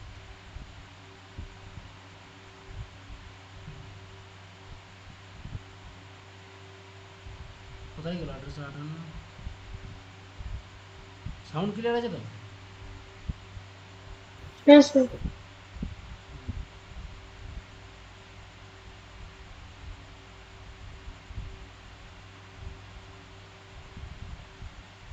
আঠারোশো আঠান্ন করে হয় অনলাইন ক্লাসে, জানো তো টায়ার্ড হয়ে যায় পড়ায় পড়ায়, সবসময় ভক্তি হয় না। একটু দাঁড়া, 5 মিনিট রেস্ট নাও। হ্যাঁ, হ্যালো, হ্যাঁ, স্যার। দাও রেস্ট নাও, না রেস্ট দাও। তোমরা কি রেস্ট নেবে? শুয়ে শুয়ে ক্লাস করো? হ্যাঁ, না স্যার, শুয়ে শুয়ে ক্লাস করা যায় কি? সেটাই। শুয়ে শুয়ে হলে স্যার ঘুমাই যাবো। আসলে কি বলো তো, দুনিয়াটা এমন না, নিজে যেমন না সেরকম মনে হয়। আমি শুয়ে শুয়ে ক্লাস করছি না, ওই জন্য মনে হয়, বুঝলে? না স্যার, ওটা নিজের নিজের ইয়া স্যার। শুয়ে শুয়ে আপনি হয়তো জায়গা থেকে ক্লাস করতে পারবেন স্যার।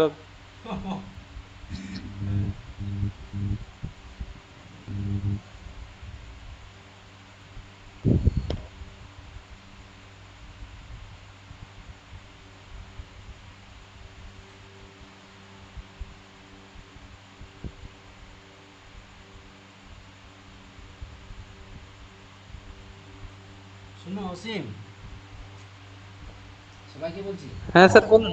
বলছি যা পরিস্থিতি, বোঝা যায় যে 2 মাসে এইভাবে মানে 4 দিনের ক্লাসে শেষ করা সম্ভব নয়।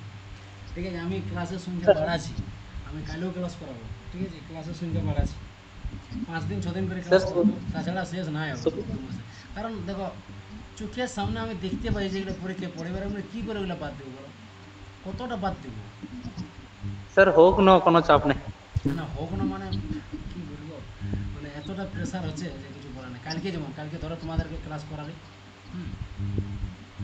হ্যাঁ ক্লাস করানোর পরে এবার ওই যে অতক্ষণ হোয়াটসঅ্যাপ বিভিন্ন জায়গায় মেসেজ এটা সেটা রিপ্লাই দিলে টুকটাক মোবাইল টোবাইল ঘাটলে পার্সোনাল, তো টুকটাক তো ইউটিউব দেখতে হবে, ভিডিও দু একটা না, নেতা মন্ত্রী হ্যাঁ। পলিটিক্যাল কারেন্ট অ্যাফেয়ার্স দেখাদেখি করলে ঘুমালি নিয়ে কি কপাল খারাপ, 5:30টার সময় ফোন চলে আসছে, টিং টং পুরা বাজছে, ঘুম ভাঙে গেল।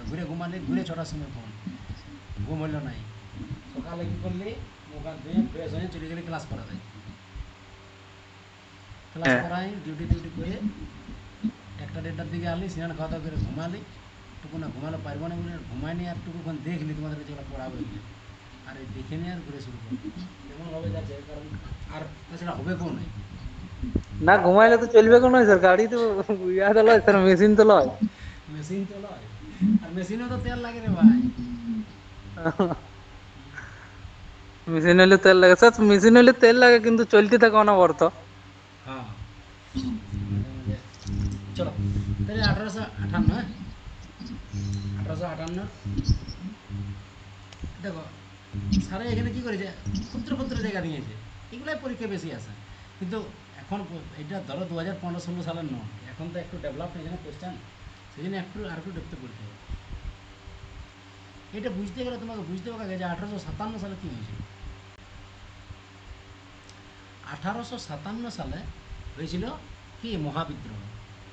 তো 1857 সালে সিপাহী বিদ্রোহ হওয়ার পর ব্রিটিশ সরকার দেখেছিল যে ইস্ট ইন্ডিজ কোম্পানির হাতে ক্ষমতা রেখে দেওয়া যাবে নাই, সেই জন্যে 1858 সালে মহারানী একটা ঘোষণাপত্র জারি করল, যেখানে বলল যে আমি আর ইস্ট ইন্ডিয়া কোম্পানির হাতে কোনো ক্ষমতা রাখব না।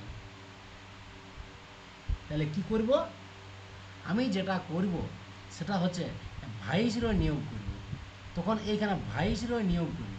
তো প্রথম ভাইসরয় যে হইল তার নাম ছিল ক্যানিং, ই ছিল ফার্স্ট ভাইসরয়। আর এই ক্যানিংই ছিল last governor general of India. Canning ছিল last governor general of India, আর প্রথম ভাইসরয় ছিল ক্যানিং। কোশ্চেন আসে যে বিবাহ, বাল্য বিবাহ প্রথা কার সময় আইনটা হয়েছিল আর কার সময় চালু হয়েছিল। আইনটা হয়েছিল ডালহৌসির সময়, চালু হয়েছিল ক্যানিংয়ের সময়। তখন ক্যানিং ছিল গভর্নর জেনারেল ছিল। 1858 একটার সময় এই ক্যানিং হয়ে গেল ভাইসরয়। ঠিক আছে, হ্যালো হ্যালো হ্যাঁ স্যার শোনাচ্ছে। হ্যাঁ, এই ইন্ডিপেন্ডেন্স অ্যাক্ট 1857 সালের ইন্ডিপেন্ডেন্স ওয়ারের দ্বারা কি হলো, আমরা আমাদের 1858 সালের একটা এলো। 1858 সালে কি হলো, কোম্পানির রুলকে শেষ করলো। এখানে আর কি কি ঘটছে, ডবল গভর্নমেন্ট, আমি এখন এটা বুঝাবো। আর new office secretary of the state, এটা আমি এখন বুঝাচ্ছি। চলো তাহলে আমরা 1858 একটা যাবো। 1858, এই 1858 অ্যাক্টকে বলা হয়, লিখে রাখো, 1858 অ্যাক্টকে বলা হয় গুড গভর্নমেন্ট। লিখো অ্যাক্ট ফর, এই একটার অপর নাম act for good government. Viceroy কি বললো, বলছে আমরা ভারতবর্ষে এরপর একটা ভালো শাসন কার্য চালাবো, গুড গভর্নমেন্ট চালাবো, গুড গভর্নমেন্ট অফ ইন্ডিয়া। এই একটা নাম দিল গুড গভর্নমেন্ট অফ ইন্ডিয়া। ঠিক, জায়গাটা clear, good government of India এখানে চলে গেল। এখানে দেখো সেক্রেটারি অফ দ্য স্টেট, এখানে কি ব্রিটিশ পার্লামেন্ট থেকে কি বললো, বলছে secretary of the state was made, অর্থাৎ সেক্রেটারি অফ স্টেট তৈরি হলো। এই কাউন্সিলে মোট মেম্বার ছিল 15 জন। কোশ্চেন আছে যে সেক্রেটারি অফ স্টেট, এই ইন্ডিয়ান কাউন্সিল, যেটাই আমরা এখন পার্লামেন্টে যেটা আমরা পড়ি, যেটা পার্লামেন্ট সেটাই, সেই পার্লামেন্টে, সেই ইন্ডিয়ান কাউন্সিলে মোট সদস্য সংখ্যা হলো কি, এই 15 জন। এই 15 জনে মিলে সেক্রেটারি অফ দ্য স্টেটকে কিন্তু কী করতো, রেগুলেট করতো। আর এই সেক্রেটারি অফ স্টেট কী ছিল, ব্রিটিশ পার্লামেন্ট থেকে এদেরকে দায়িত্ব দিয়েছিল। তাহলে ব্রিটিশ পার্লামেন্ট থেকে আলটিমেটলি এই 15 জনের হাতে কিন্তু দায়িত্বটা চলে এলো। ঠিক, এইখানে কি করেছিল, এইখানে ডবল গভর্নমেন্টটাকে খতম করে দিয়েছিল। ডবল গভর্নমেন্ট খতম বলতে, ডবল গভর্নমেন্ট বলতে বিওসি আর এন্ড সিওডি, এই যে double government, end of double government, BOC was abolished. তাহলে কী হলো, এই বিওসি আর এই COD, court of directors and board of council, এই দুরকমভাবে শাসন কার্য চালাতো, এটাকে শেষ করে দিল।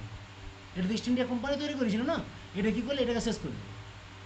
যেটা ক্লিয়ার, বুঝতে পারছো না? হ্যালো, হ্যাঁ স্যার। হ্যাঁ, এটাকে কিন্তু শেষ করে দিল। কে শেষ করলো, ব্রিটিশ পার্লামেন্ট থেকে সেটা করা হলো। এই 15টা যে ডিরেক্টরস নিয়েছে, 15টা ব্যক্তিকে, সেই 15টা ব্যক্তি।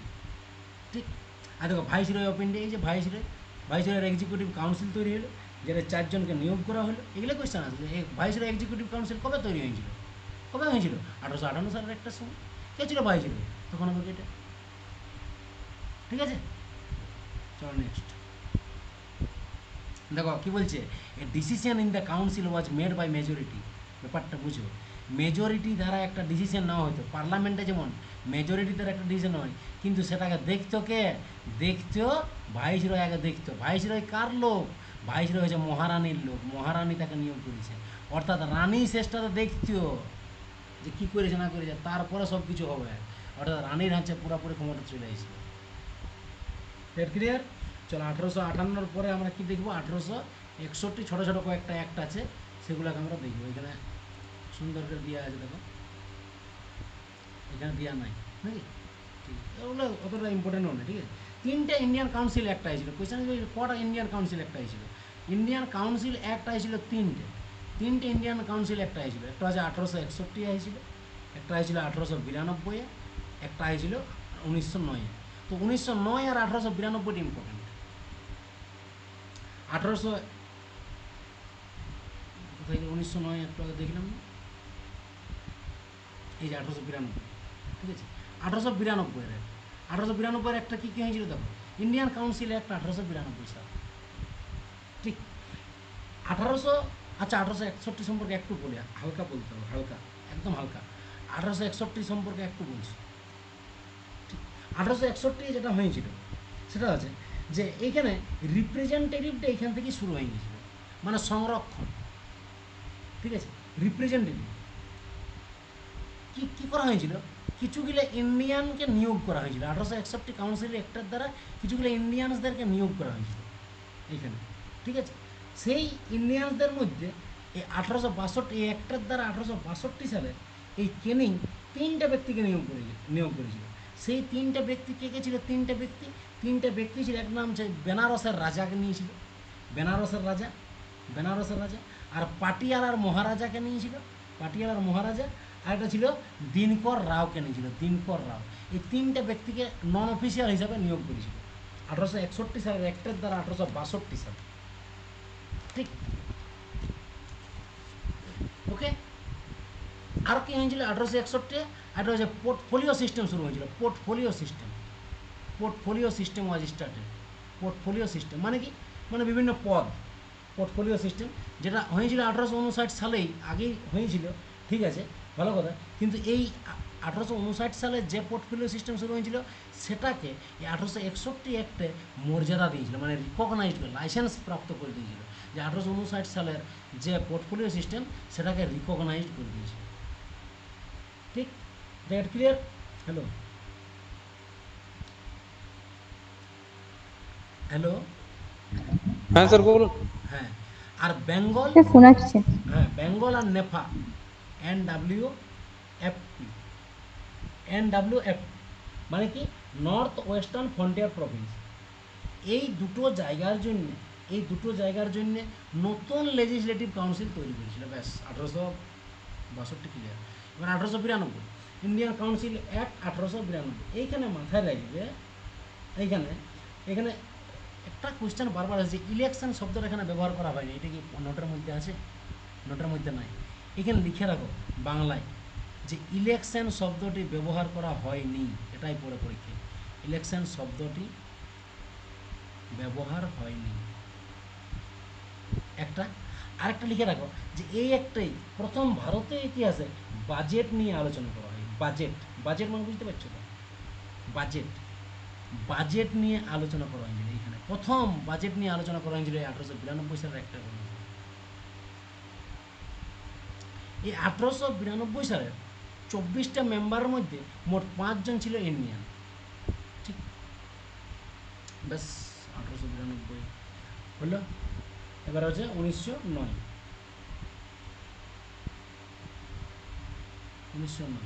হেডিং দেবে 1909 এর অ্যাক্ট। 1909 এর একটা যেটা সবচেয়ে বেশি আছে সেটা হচ্ছে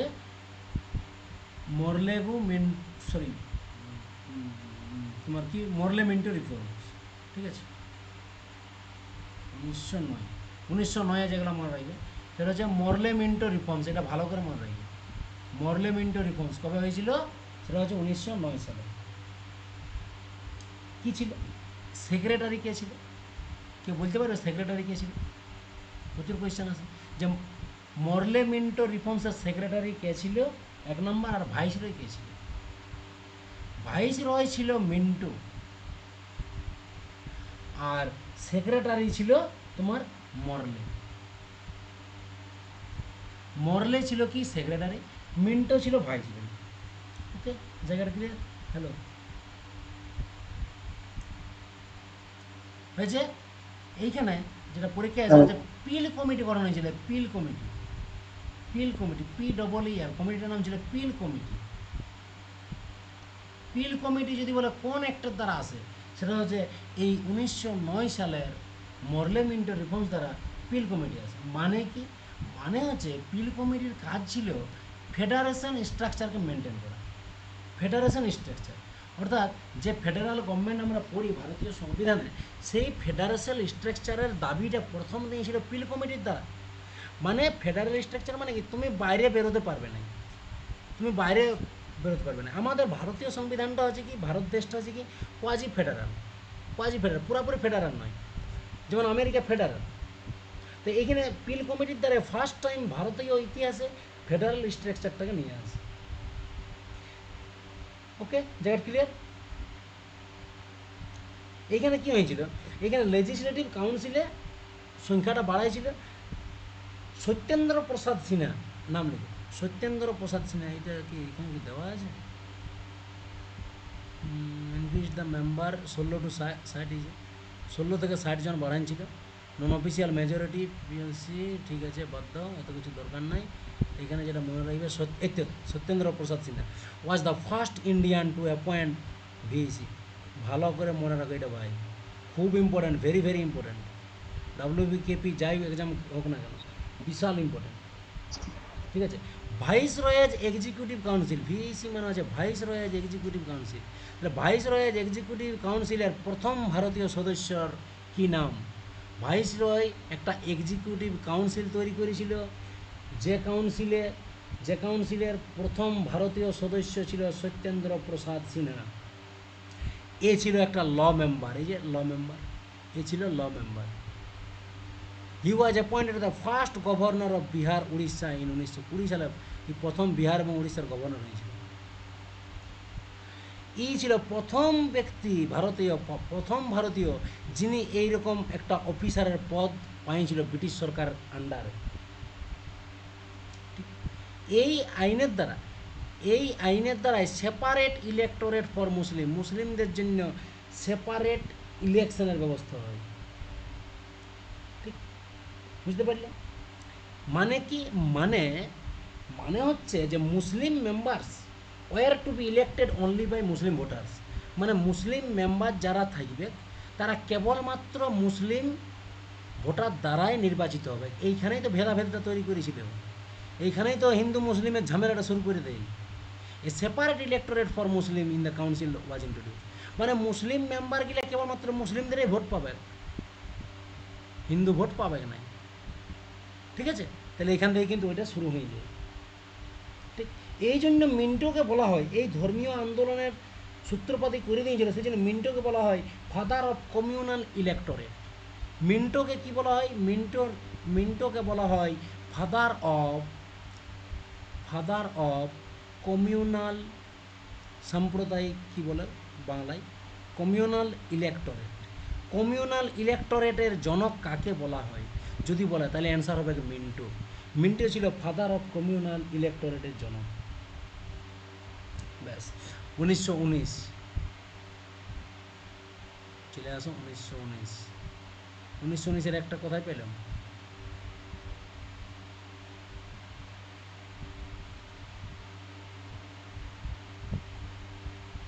হ্যালো, শোনা যাচ্ছে? সাউন্ড ক্লিয়ার আছে? হ্যাঁ স্যার। অনেক কিছু স্কিপ করছি কিন্তু মোটামুটি কাভার হয়ে যাচ্ছে, চাপ নাই, ঠিক আছে, মোটামুটি কাভার হয়ে যাচ্ছে, ঠিক আছে। 1919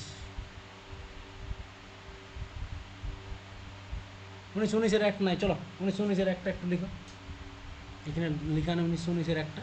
যাই হোক, 1919 একটা এই কোনো একটা গ্যাপে আমি লিখাই দিয়েছি, 1919 গ্যাপ এখানে লিখে দিয়েছি। 1919 কী লিখবে? মন্টেগু চিংসফোর্ড রিফর্মস, ঠিক আছে। প্রথম কথা হচ্ছে এটা এসেছিল 1921 সালে, ক্যাম ইন টু ফোর্স 1919 কী হয়েছিল? গভর্নমেন্ট অফ ইন্ডিয়া অ্যাক্ট, এটা ভালো করে লিখো, গভর্নমেন্ট অফ ইন্ডিয়া অ্যাক্ট 1919, এটার নাম, একটার নাম। এটা শুরু হয়েছিল came into force in 1921 সালে চালু হয়েছিল। এই একটার এই নাম হচ্ছে মন্টেগু চেমসফোর্ড রিফর্মস।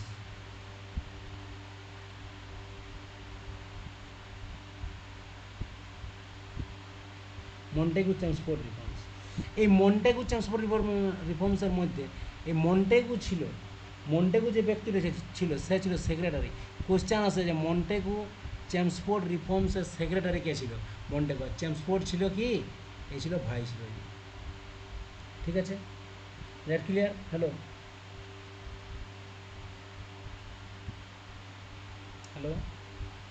হ্যাঁ স্যার বলুন। হ্যাঁ স্যার শোনাচ্ছি। ঠিক আছে, ওকে। এখানে লিখো দ্বৈত শাসন, এখানে শুরু হয় ডায়ার্কি এখানে শুরু হয়, DIAR। ডায়ার্কি শব্দটাই পড়ে, বাংলা কোশ্চেন পড়লে ডায়ার্কিই পড়ে, ঠিক আছে, ডায়ার্কিই পড়ে বাংলা শব্দটা। ডায়ার্কি মানে কি? মানে লিখো বাইক্যামেরালিজম, লিখো বাইক্যামেরালিজম ওয়াজ ইন্ট্রোডিউসড। বুঝাই দিচ্ছি ব্যাপারটা, বাইক্যামেরালিজম ইন্ট্রোডিউসড, বাইক্যামেরালিজম শুরু হয়েছিল, বাইক্যামেরালিজম মানে ইন্ট্রোডিউস। মানে আজকের দিনে যেটা আমরা পড়ছি লোকসভা রাজ্যসভা, ঠিক আছে, অর্থাৎ আপার হাউস আর lower house. By camera, by মানে কি দুই, ক্যামেরা মানে কি কক্ষ, মানে দ্বি কক্ষ, বাই মানে দুই, বাইসাইকেল যেমন, আর ক্যামেরা মানে কি দু কক্ষ, দুটা ঘর। কোন কোন দুটা ঘর? একটা হচ্ছে কি, একটা হচ্ছে আপার হাউস, একটা হচ্ছে লোয়ার হাউস, একটা হচ্ছে লোকসভা, একটা হচ্ছে রাজ্যসভা। এখান থেকে শুরু হয়েছে, ঠিক আছে। এই আপার হাউসকে বলা হয় রাজ্যসভা বা কাউন্সিল অফ স্টেটস বলা হয়, এটাকে বলা হয় বর্তমান দিনে রাজ্যসভা বলা হয়। এই লোকসভাকে কি বলা হয়? লোকসভাকে বলা হয় লেজিসলেটিভ অ্যাসেম্বলি বা লোকসভা, ঠিক আছে, বা lower house. That clear? Hello, হয়েছে? লিখেছ? বেশ বেশ, চলো। এখানে হয়েছিল, লিখো, এই অ্যাক্টের দ্বারাই পাবলিক সার্ভিস কমিশন গঠন হয়। 1919 অ্যাক্টের দ্বারাই public service commission, public service commission গঠন হয়। পাবলিক সার্ভিস কমিশন গঠন হয় কত সালে? কেউ বলতে পারে পাবলিক সার্ভিস কমিশন কত সালে গঠন হয়? হ্যালো, বলো বলো বলো।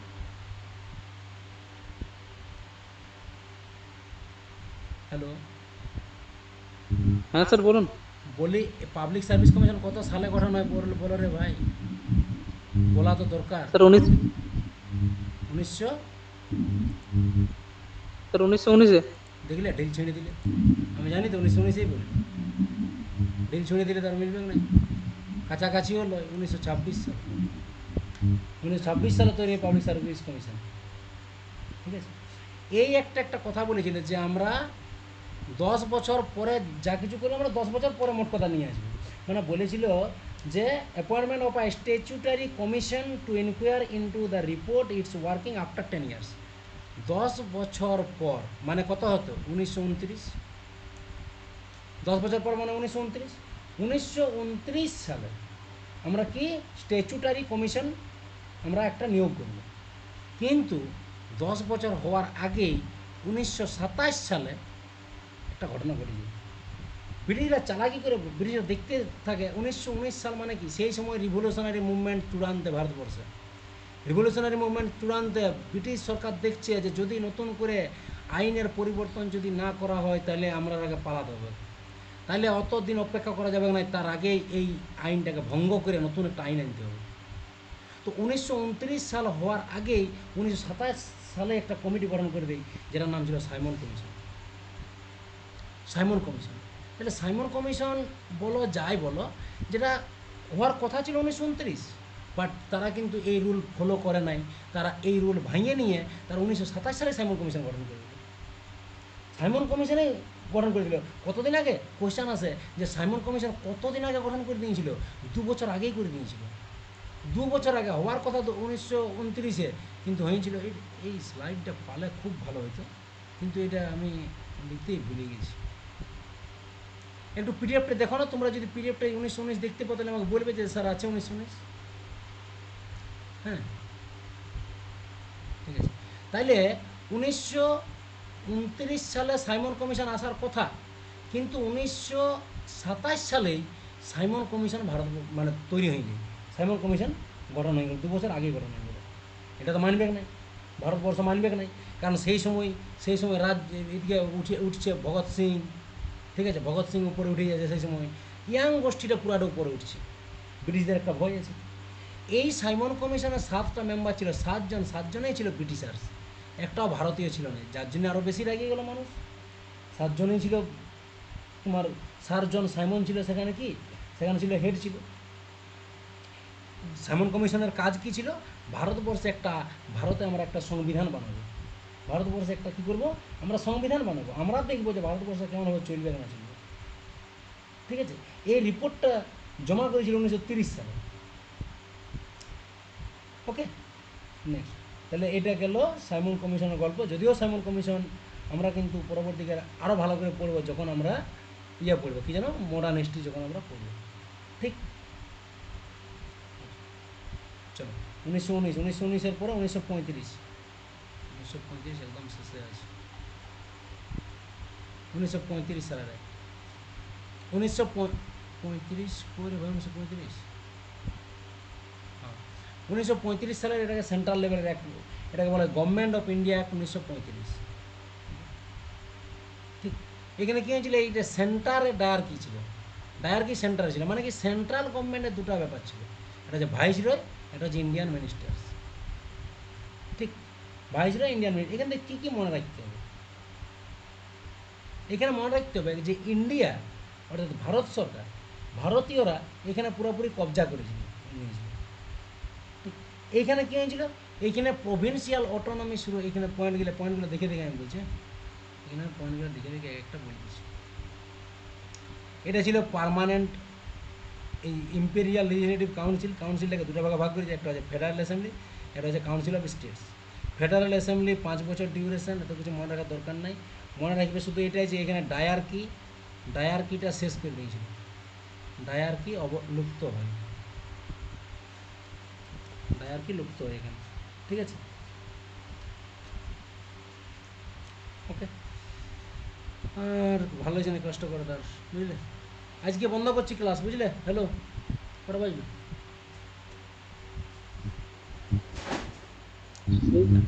হ্যালো, হ্যাঁ স্যার বলুন। কালকে বাকি ক্লাসটা করাবো, হ্যাঁ স্যার কালকে ঠিক বাকি আছে, ক্লাসটা করাবো। আচ্ছা